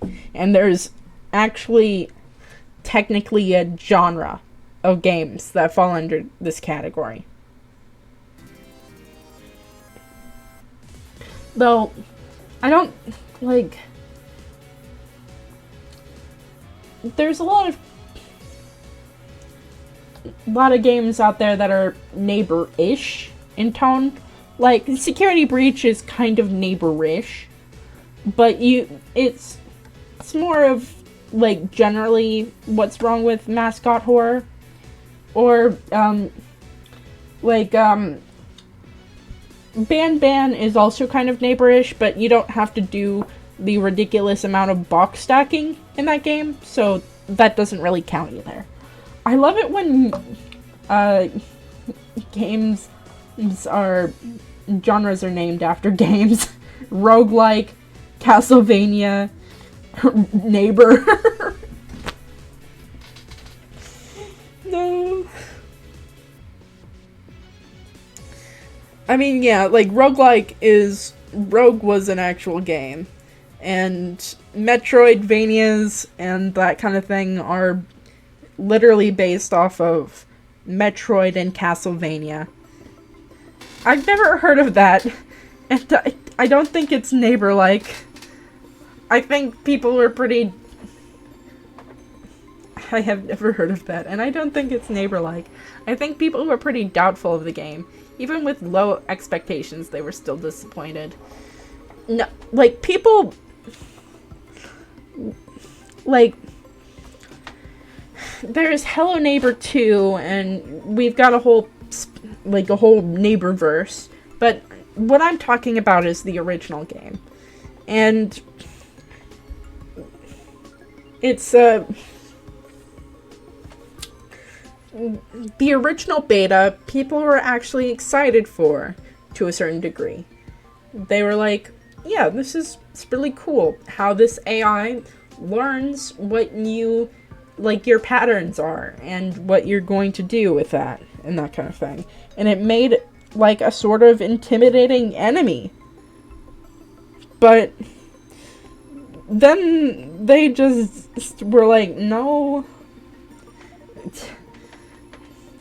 And they just added puzzles and physics where they didn't need to be any. You got your neighbor likes, your neighborinos, and across the Neighborverse. Wait, there's a Neighborverse? Guys, no. I can't have neighbor swap over here.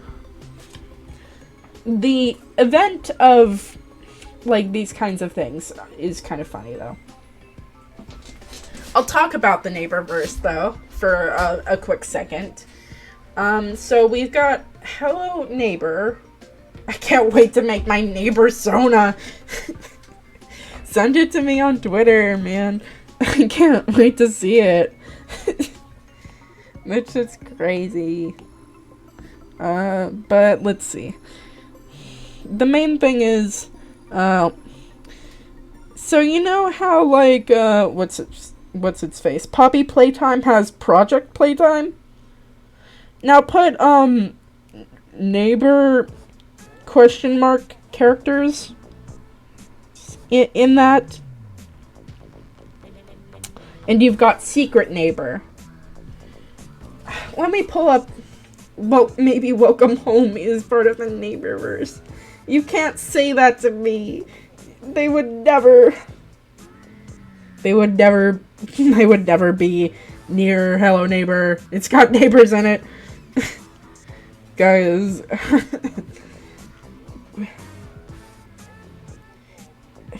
I keep on... I've been saying neighbor so much that it doesn't even feel like a word anymore.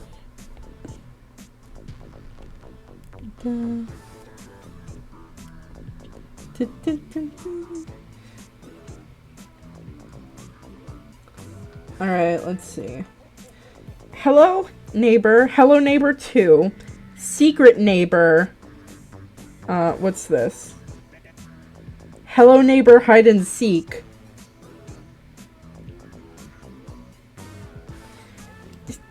Where's the one about where you, like, build, like, machines, a la, like, that one awful Crash Bandicoot game?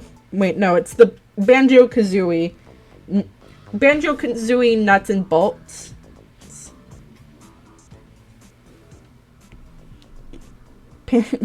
So, you know Banjo-Kazooie Nuts and Bolts, right? That one? So, yeah. They made a Hello Neighbor skinned version of that.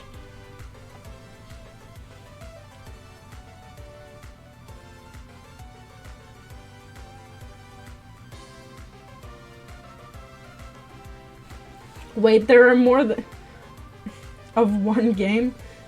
Yeah, I mean, like, there are... I'm both surprised and not surprised. Yeah, here it is. Hello Guest.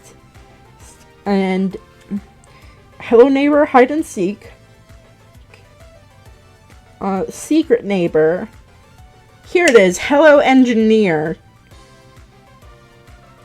Hello Neighbor Diaries, which is a mobile spin-off. Hello Neighbor 2. Hello Neighbor VR Search and Rescue. And also the Hello Neighbor animated series. Which they begged MatPat to dissect frame by frame. I'm glad that he never answered. Thank God. Because I actually do like MatPat quite a bit. And I'm glad that he could see the desperation in these people's quote retweets. They're like, wow, MatPat's gonna really love this new episode. But, yeah.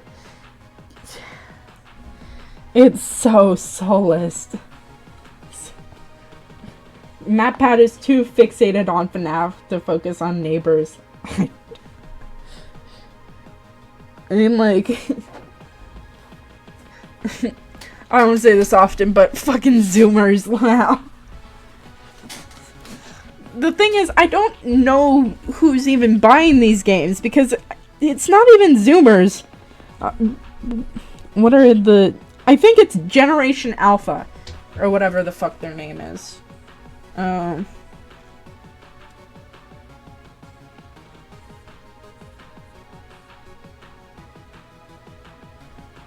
Yeah, Generation Alpha, Gen Alpha for short, is the one that are playing these games. So, yes, that's who I think are actually playing these games. Literal children. Who don't know any better and won't experience the joys that are Pud Pud. I went to the park the other day, and a couple of kids were running around in the park, and with some creepy ass dolls. I don't even think Zoomers know this game exists. They had a big mouth and lots of teeth. I'm gonna take a fucking guess and say it's probably from one game of those. Yeah, I'm pretty sure it'll probably be like maybe a Poppy Playtime doll. That's what I'm assuming. 'Cause, you know, I did not go on a walk the same day that you did and saw these specific creatures walking around with the dolls that you are specifically talking about. So this is my best assumption. Can't wait for 20 more when the movie comes out. Okay, I checked, and MatPat has 89 theories on FNAF, holy moly. I googled. Yes, exactly those. Baldi's Basics Cake for Children's. The blue one. Yes. The blue one is Poppy Playtime. Though the character you are specifically referring to is Huggy Wuggy. Which is really funny because the literal, like, the main character that people assume is, like, from Poppy Playtime that, like, sells the most merch is Huggy Wuggy and not Poppy herself. Funny. Fredericton from Freddy Fazbear. Oh yeah, Help Wanted 2 is coming out too. 20 plus more theories. Help Wanted 2 is coming out, so is Security Breach Ruin. So, add, like 40 more? I don't know. Leave me alone. He will not leave the Gregory is a robot alone. And you know, I think it's funny. If MatPat wants to do it, sure. You know, go for it, King. Tell me why this child's a robot. I really want to hear your explanation for it. Because I think, like, I'm not even really too invested in FNAF as a product. I'm just more interested in it as, like, a character thing, or just, like, this is kind of cool, or whatever. I don't actually care about solving any mysteries or whatever. I don't care about that. And, I mean, the main thing is to just kind of have fun with it, you know? People take him and his theories so fucking seriously. People get genuinely mad about it. And, you know, you're looking me dead in the face and you're telling me that, like, Freddy Fazbear is, like, Michael Afton, who is also dead, is what's making you upset? What chances has FNAF to become a Saw? It's kind of a big deal with a movie per year. Yeah, also, it's really funny because Saw is literally coming out the same day that FNAF movie is. Like, Saw X. We don't have a trailer for it, but yes. Are you blind? Do you not know the importance of FNAF? That is so funny. Guys, it's life or death. If MatPat keeps making theories, then my family's gonna die. Come off it, bro. Just, like, let the man just, like, have a funny gimmick for his channel in peace. He's just doing it. Saw X is the porn parody. Yeah. What are you gonna do to me in this basement, John Kramer? Haha, that's crazy. What if I took off my clothes? You know, the funny thing is, like, a lot of Saw fans agree that if like, the first two victims in the first movie just, like, kissed and fucked in front of John Kramer, none of this would have happened because he would have. And I think that's really fucking funny. You know,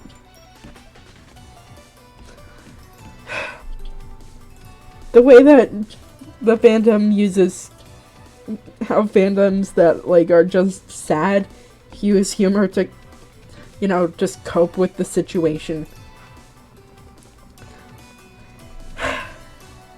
Really fun. Really fun. Let's see. It's weird how many, like, as of recently, we've gotten, like, a large boom in the whole alternative universe deal or whatever. But it's been a concept for, like, ages. It goes back to, like, ancient comic book times. That sounds stupid, but yeah. To be fair, that is a very abnormal thing to do, especially if the other guy is married. Like, I would be shocked too if I was a murderer. I mean, like, literally, the guy who you're talking about literally was caught cheating. Well, he didn't cheat, but, like, he was trying to cheat on his wife by the guy in the other side of that trap. And, like, that's really funny. Like, I know you just tried to cheat on your wife, and you didn't even, like, do that. And I've got, like, literal photographic evidence because someone paid you to do that. Speaking of movies, yesterday I saw that they were making a direct Blu-ray to Blu-ray Venture Brothers movie next month. I was like, what? That is so fucking cool. It's been forever since I've heard, like, anything about Venture Brothers. I mean, like, I kind of thought that, like, the franchise was gonna be relegated to, like, cameos or whatever for, like, the rest of time or something until, like, some greedy studio got their little greedy mitts on it one day. But that's fun. I'll be looking forward to that. I only know basic Saw lore. I did not know that. You're talking to a real Sawhead.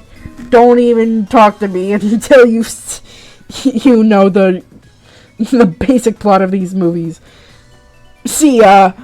No. Nah. Don't. I mean, like, everyone has different ways of consuming media, and the way that I consume media is like a little maniac. So, I mean, like, you also can be a little maniac with me, but you do not have to. That is the mercy I give you as a streamer who doesn't know you in real life, and probably won't ever.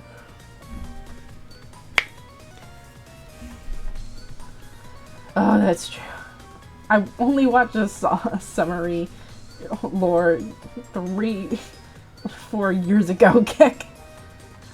This woman has Saw fan art. She is dangerous. I do. That's the thing I do. And it's a problem. But, you know, I'm willing to wield my power for good. Are you seeing the Frederick movie or the Saw movie first? I don't know. Saw has a very iconic OST.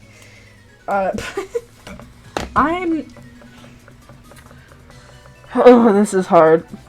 I'm planning on watching the Frederick movie with a couple of close friends. So, I guess it's whenever, like, I'll be seeing the Saw movie on my own time, and whenever my friends are gonna go and see it is the order I'm going to see the movies or whatever, and that's how it'll be. But I might not even be able to see the Saw movie until it comes out on streaming services, so sad, sad times. The hive worm eating burger type consumption. So true. I will say, I mean, like, Hello Zep is a fucking banger. And, you know, I want to hear it in everything I do, really. It's crazy that that song is still called Hello Zep, even though, like, Zep as a character isn't important to Saw lore anymore, like, by any degree. But I'm happy that it's still called that.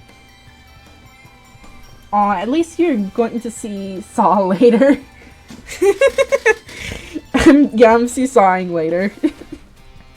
You know, I'm frolicking.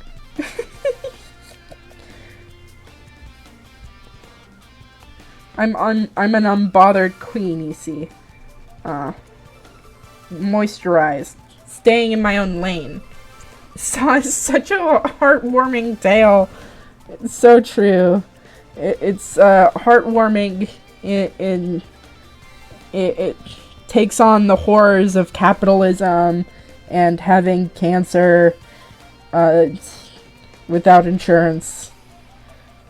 Honestly, guys, if I get cancer again, I've got to make a poll if I should go Walter White or Jigsaw. I need you to answer this really honestly, guys. Honestly, I thought it was called Game Over because it's always at the end where the main Saw villain reveals their 200 IQ plan. Nope, it's called Hello Zep. Because I'm deranged and I know this fact. Because I draw and I consume Saw media. And I rant to my friends about how, like, Jigsaw wasn't even that fucking good, guys. Why the fuck did they do that to the plot of this fucking series? Why did they do that? Also, Saw 3D is the worst thing that's ever happened to Saw ever. And I don't think anything will top Saw 3D in its sheer awfulness. And I hope I am forever correct about that opinion, because oh my god, Saw 3D fucking sucks. It is an awful movie, and I hate it, but at least Lawrence is in it, so, like, whatever. Even better, go Hank Green.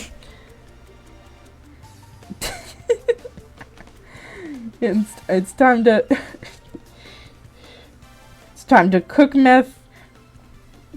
You know, I can do it all at once. I can be a serial killer who cooks meth and also makes educational videos online. Okay, Saw 3D is bad, but there was a positive thing. It's 3D. That's like saying, yeah, you know, Shark Boy and Llama Girl, CG kind of sucks. But you know what? At least it's 3D.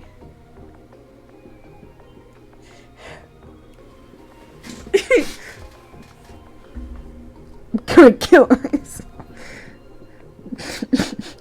Meta as she jumps. Hey guys, just here to say that Saw 3D is an awful fucking movie. Though if you like what the fuck is going on? Listen, I saw the trap kills. The gut bit splattering on the screen. Crazy realism. I can't tell you that. Mark Hoffman kills an entire police precinct in like 2 seconds. What? Do you think that there are cancer kidneys out there? Like people making fan art of cancer growths? I guarantee you There probably is. There probably is people. There are people online that make fan art of that specific thing, mostly due to like Munchausen syndrome and that kind of thing, but also like people getting like really weirdly personal about their like pretend lives and that kind of thing. So I would not be surprised. Why is 4 before the 10 on that clock? Mostly because I just wanted it to be centered and I didn't want it to count up to 6. Because these are only 6 numbers and I wanted to put 10 on the fucking thing because honestly they just look kind of fucking cooler.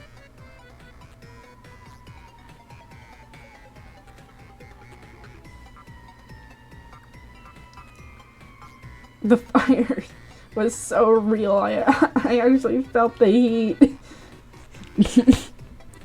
Me when the braising bull.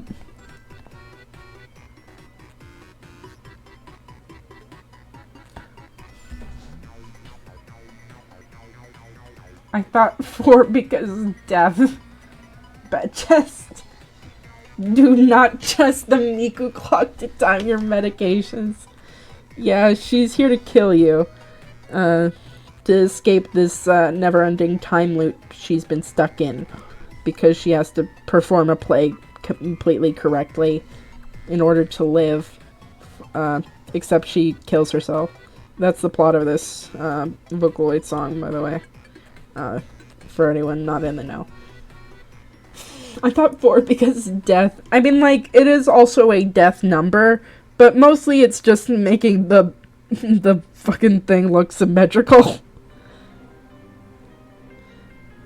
It's crazy that, like, the 13th floor just doesn't exist on most, like, American hotels because of the superstition.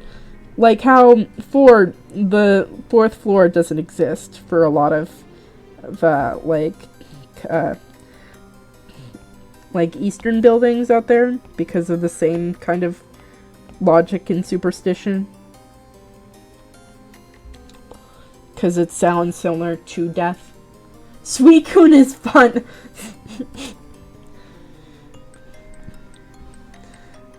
Chat, what the fuck are you cooking over there? Because it better be meth. You're all going to work.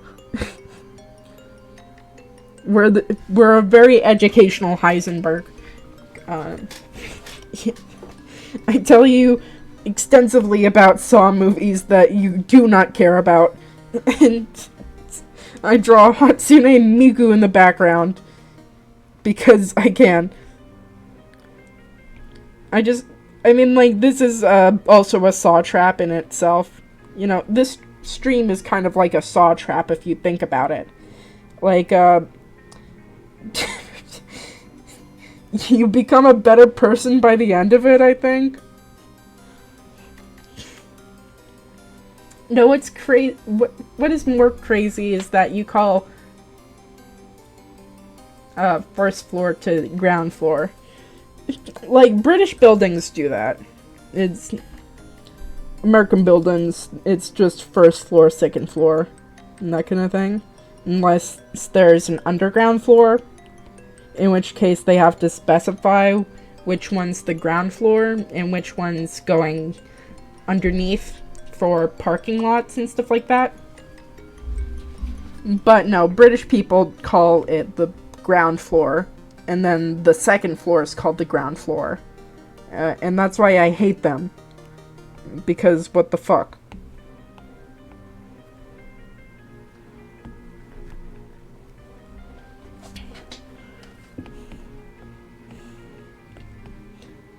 Oh, it's almost July, so next time you see me, guys, I'm gonna be blasting American Dad through the speakers.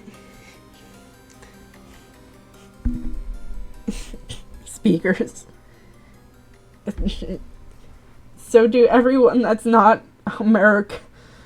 You didn't even spell it right. Though, I think that Canada also doesn't do it. So, it's more like anyone that's not in North America. Oh my god, do you do America's song requests? Yeah, sure. Let me get down. What do you want?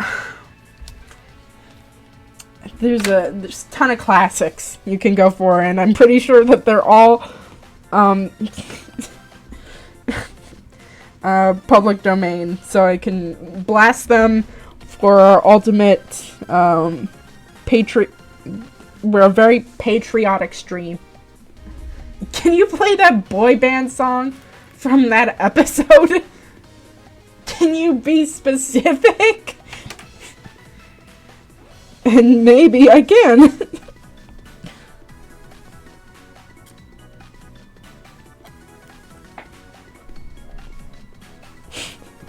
The response is just gonna be no.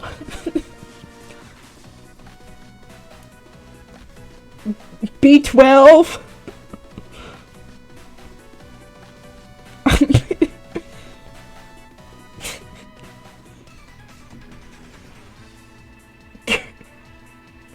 That boy band from the American Dad type. Girl, you need a shot of B12. Look, I'd have to see. Probably. I mean, I don't know why I couldn't. Unless there's a copyright. Thank you, USA. Armand Mafari Mendy.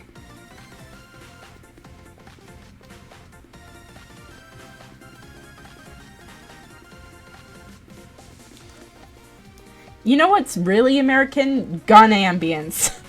I don't remember the rest of the song.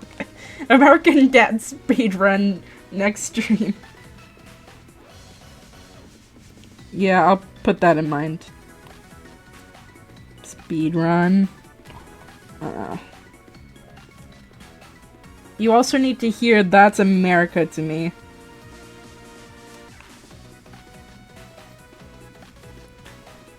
I can't believe there's so many Americans in chat. I put gun ambience in there. Cause, you know, that's... Cause we're patriots here.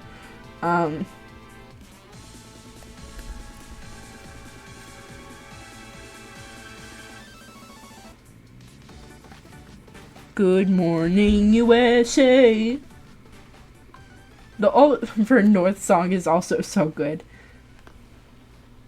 The opening lyrics are mom and dad and apple pie and baseball and games, picnics in July, so you know it's American.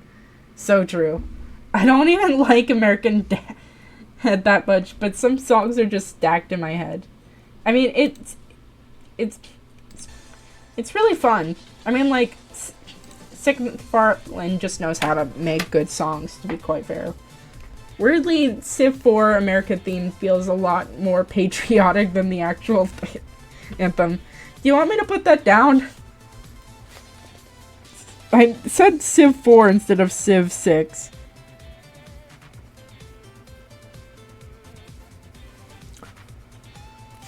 Also, what's that one song where he says, kill all them Yankees? I've only, like, listened to 3 Psy songs, and that was, like, Hangover, that one, and That's My Daddy. Wait, no, that's not true. I've also listened to, what's his face? I can't, I don't know. Then, Hard Times Come Again is, like, the 600 Yo Common Man song. Hard Times Come. Oppa is Gangnam Style. So true, guys. That song.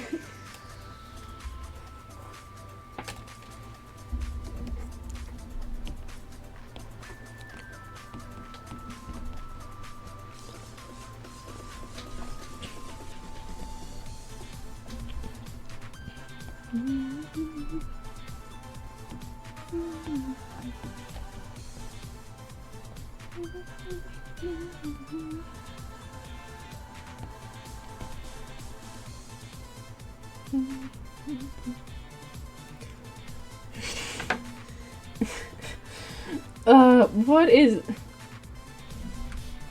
You know, I'll play some really American-sounding songs right now. This is gonna get me fucking flagged.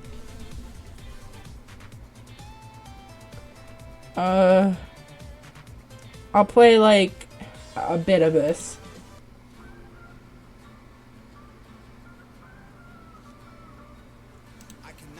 Do you have your passports? Is by R. Kelly is also pretty American. I'm not putting on a R. Kelly song. I need to see if I know any American-like songs. American Flagged.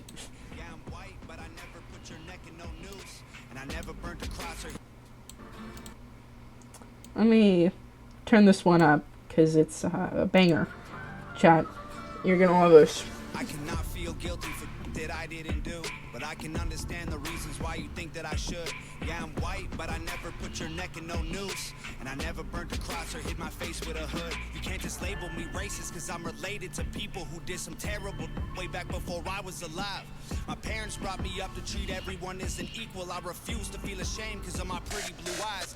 A Nazi, white supremacist, anyone who labels me as that because of my family genetics. The hate for Caucasians is so you versus black. Don't be proud that you're black, but don't hate me for some credit. I'm not the white devil, neo-Nazi, cop trying to pull the trigger. You can call me what you want, but I'd still never say the white race as a whole ain't the enemy. There's racist white people, but we're far from that collectively. White boy, don't say that. White boy, oh you so bad. White boy, you wish you were black. White boy. You can't turn off. You're gonna listen to this. You're gonna listen to White Boy now. Tech W, while you were overloaded by chat, I'm stuck into the control office and turned off Sail from the speakers. Sail! What the fuck is that song about?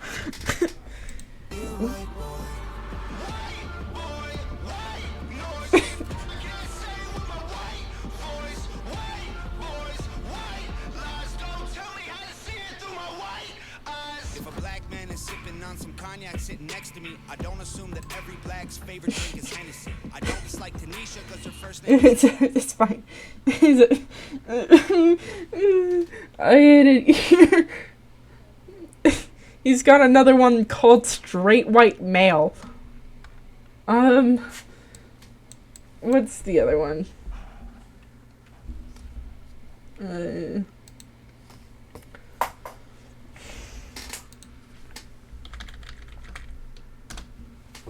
Cause this shit's fucking trash. Snowflakes, no lives matter. Everyone hates me. Brainwashed. God we trust. If I was black. Clown world. Woke. You know this guy's really, really... He's got so much... No, I'm leaving. I'm leaving. I remember shout out to George Floyd's family. Where's the song that rhymes George Floyd with Metroid? Also, what the fuck are those lyrics? Yeah, no. It's... I'm glad that chat has recognized this man, so I do not have to play the fucking thing any further. Though, as a punishment, shouts out to his family! Bro, why would you put this in a song? Bro, leave him alone! Their son's fucking dead. Don't do it.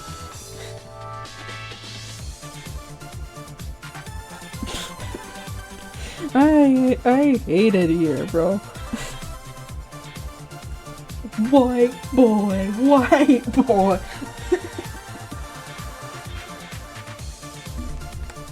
Oh yeah. I can torture you with some other ones that aren't as racist, chat, because this is like almost the end of stream.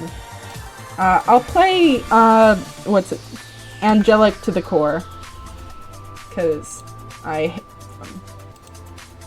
also Demons Out My Veins is also a pretty good USA song. I'll have to. Meanwhile, Okay. And we're turning this up full volume. Party in the USA is also a pretty good USA song.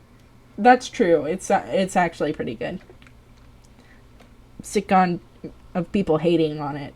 All right, here's Angelic to the Core, the most song out there. back on planet Earth. Good morning, angels. Good morning, Corey. Did you sleep well, angels? Wonderful. Now, angels, your mission today, should you choose to accept it, is going to be a 3-part mission. Part 1, I need you to go out there and spread love, light, and truth to all the people of the earth. Part 2, you want to get funkadelic and rockadelic with your mission. I want to see No. you dancing, and I want to see you I know making this. them No. dance. And number 3, and this is the most important, angels. Don't forget to be sexy. I mean, the most important thing, of course, is for you to go out and gather everybody on your team for test 1. First, I want you to go get Detective Jones, and be careful because she has a forbidden attraction. Then I want you to find Detective Howard, and have no mercy on him because he's around some bad people. And do it lickety-splicky. And remember, go for it and be seamless in all of your actions. Because with all this negativity, you're gonna want to break free. You got me? Now get out there and please, for God's sakes, be angelic to the core. Of course.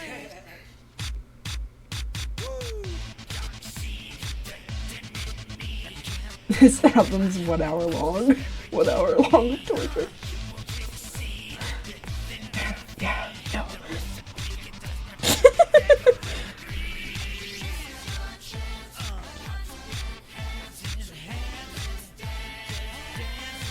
I bet that this gets more than the actual song.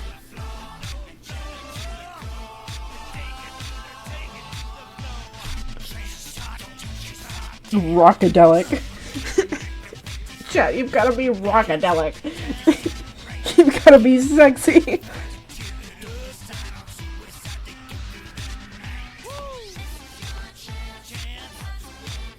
You criticize me about Eminem Venom, but you listen to this. You're mistaken. I don't actually listen to this. I'm just, you know, since someone turned off Sale. Why does he sound like Soldier Tapdo? I'm showing you my least favorite songs of all time, chat, because I think it's funny. And I don't think that any of chat actually went out and listened to Peach Scone. So, Big Al, making the minions listen to this. This is shitty rip-off of Batgirl's theme. It basically is.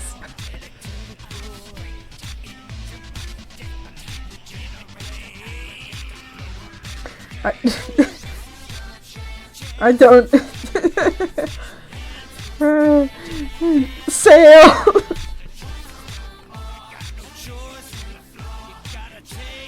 Karen, this is all your fault.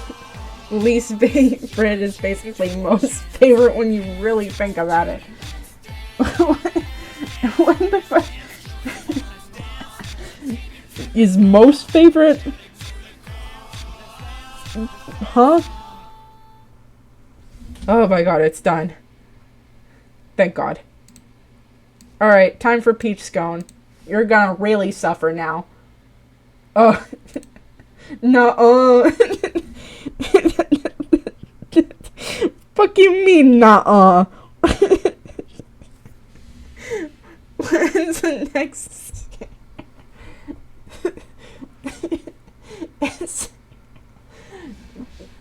time, I'll put on sale last, cause blame it on my ADD, baby. Cause it's what I'm gonna.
What's going on? Oh yeah, she told me a lot about you. Yeah, it's so great you're doing all of those things.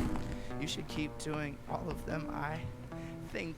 Oh yeah, my name's Hobo Johnson. People like to say I'm a rapper. I'm actually not. I produced this myself. I'm hella fucking proud of it.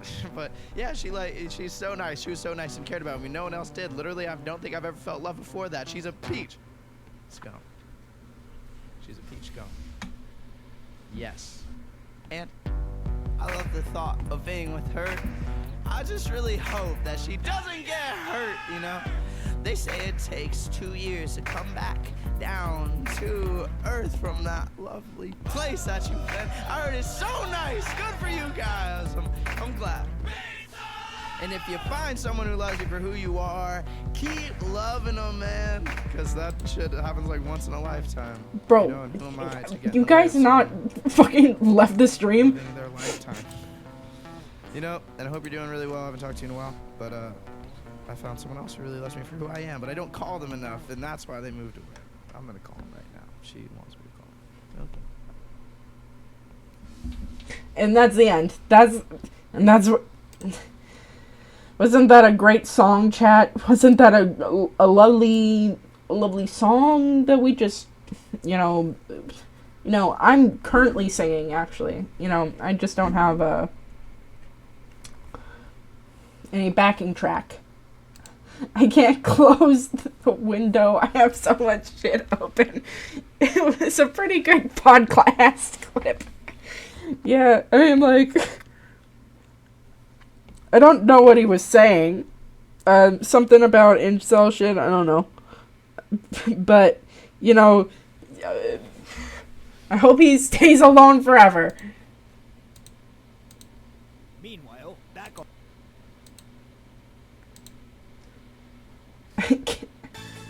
I'm trapped here.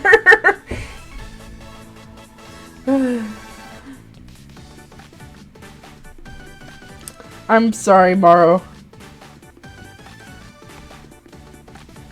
I can't believe that some people, not naming names, did literally sit through that and were like, yeah, this stream's great. Yeah, Meta, like, mediocre streamer, but, like, she's doing her best, you know? Let me...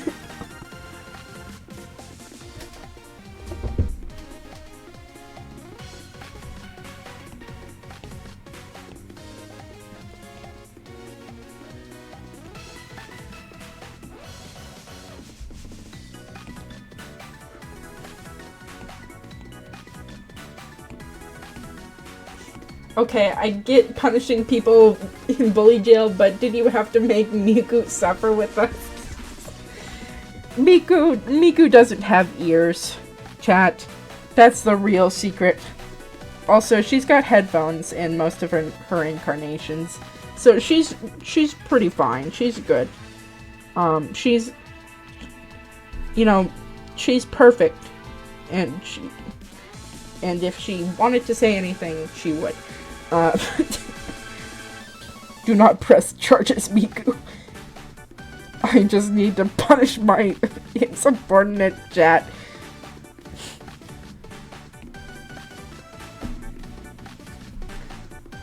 Because I love them, but I also hate them.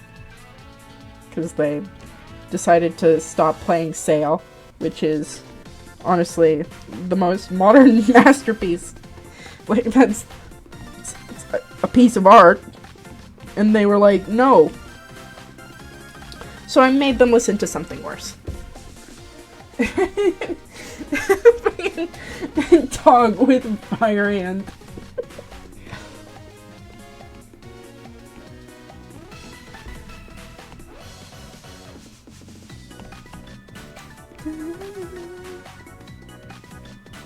I suck at glass.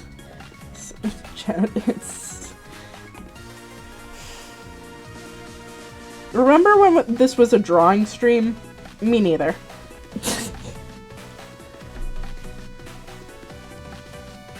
I feel like once we abandon the fact that you're like coming here for the art and you're just coming in here for like the shenaniganery, you know, it's a... I feel like it works. Can you do a realistic glass painting IRL? Yeah, sure, I got you. Me. Just,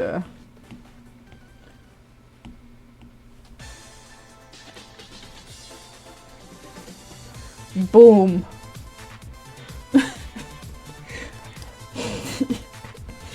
There you are, chat. Love you.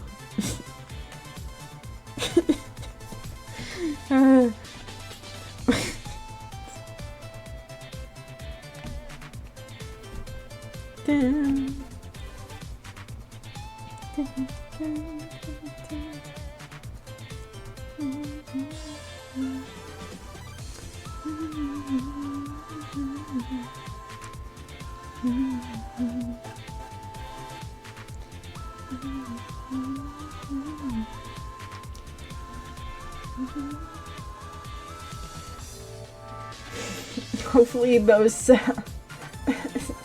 songs will repel the Vocaloid copyright claimer bots.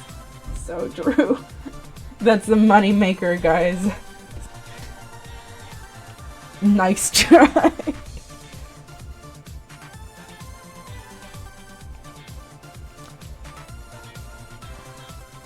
Hopefully with all of this deflection and this maze of sights and smells, I can I can finally play Vocaloid, this one specific Vocaloid series in peace. That was the main lesson of today, is copyright claims are a bitch, and I hate lawyers. But I feel like, you should probably already know that. I'm famous for my disliking of lawyers, and litigations against me. So please don't do that to me, because it would be really mean if you did that, and that would really hurt my feelings. And you would hurt my feelings.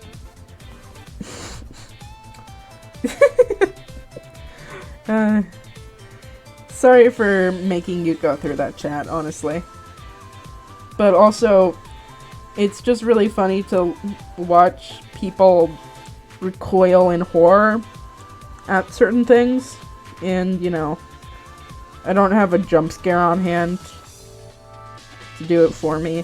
So, it was the best course of action in my little twisted little mind. Sorry for the inconvenience. Won't happen again unless I think it's funny.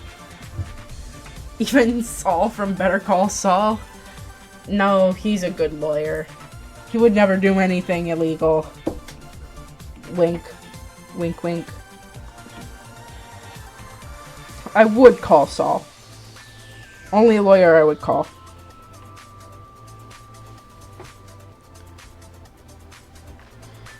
Do you know that you had rights? Honestly.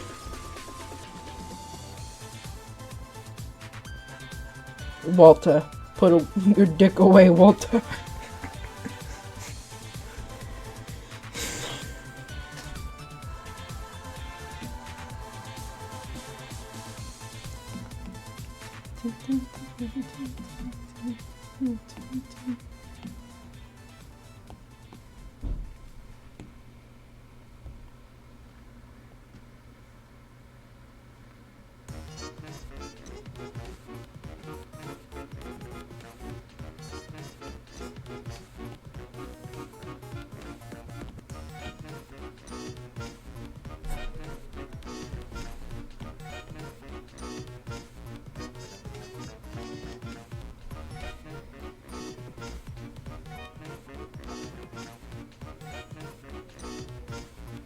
Go drink water. What? This is insult. I don't even know what this means. I don't have water, chat. I am out of it. I'm so thirsty.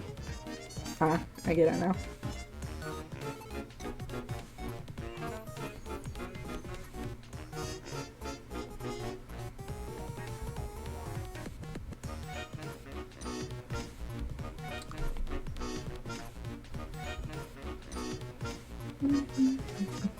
Go drink American water? Chat, explain to me what American water is, because I'm really dumb. You see, I'm an American, you see. And I only respond to the metric system.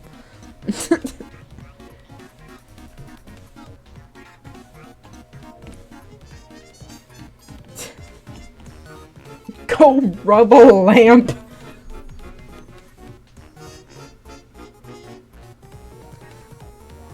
What?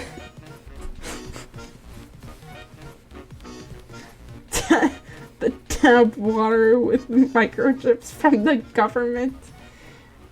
American water is when the water is spawned from America. Tap water is way funnier than whatever you were trying to make a joke about. Yeah, I'll tab out. My water.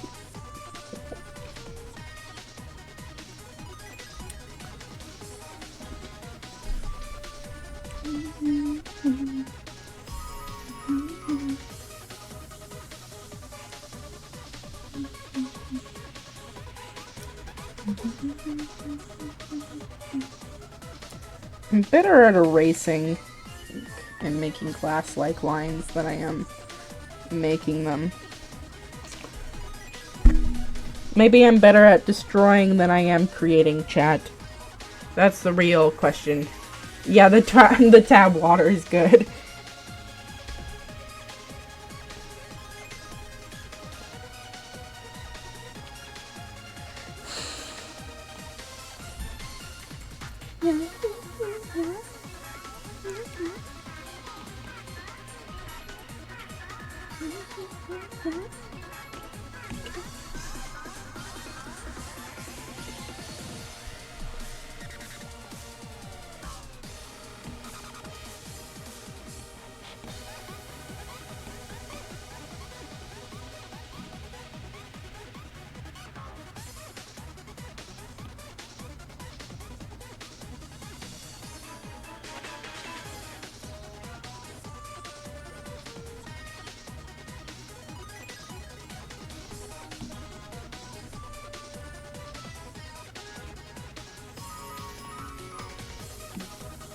I mean, that looked cool, but, you know.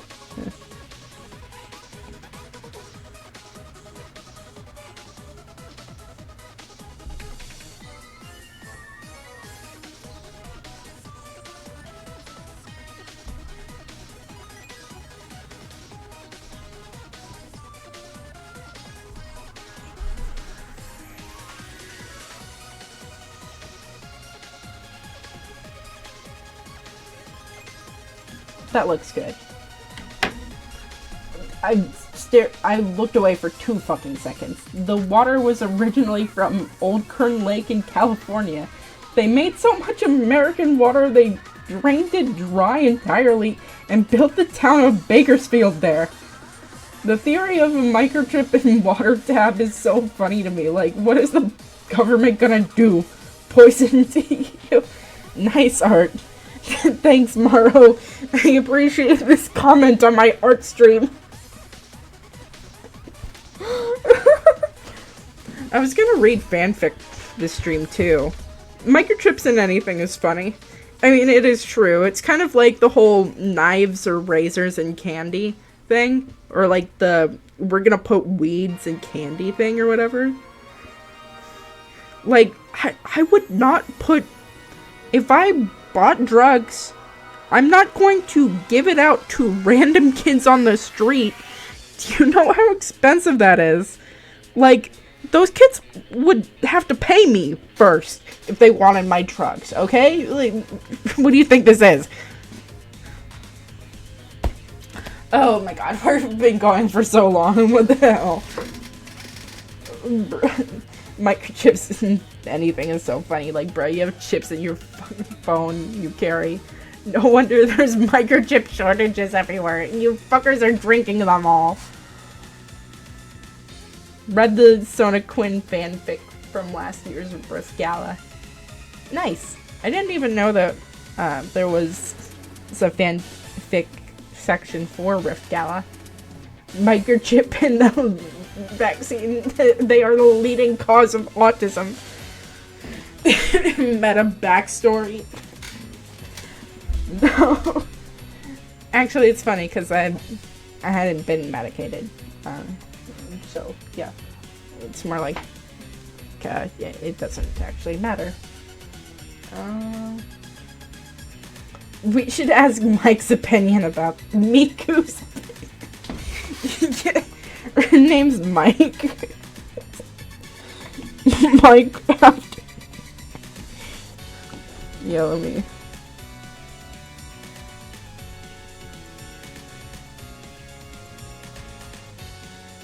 Perfect. What is Miku's opinion about vaccines? Chat.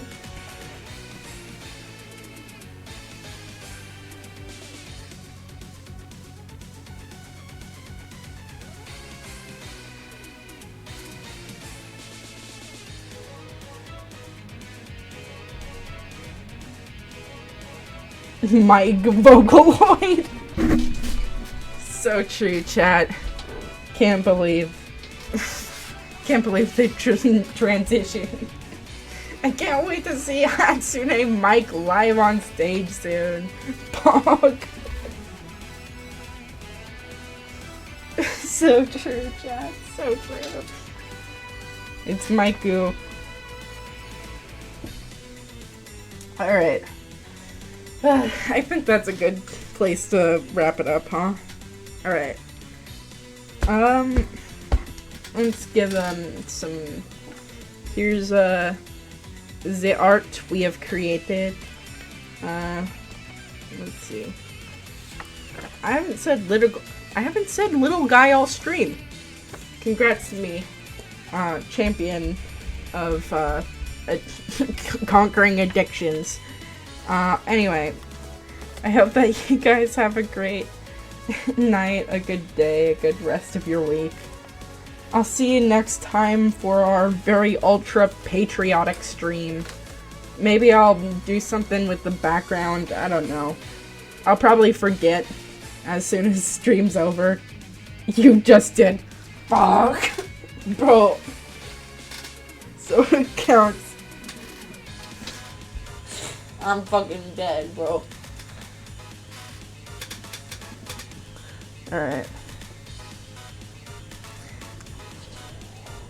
I hope that you guys have a good rest of your day. And a good rest of your week and all that, yeah. Oh, thanks for dealing with RBS again, Meta. Really enjoy doing into your stream for your arts and thoughts. Thank you guys. I really appreciate it for you guys coming and just chilling out and being absolute little gremlins with me. It's very fun. I'll see you next time, chat. God bless America. God bless Miku, our one true savior.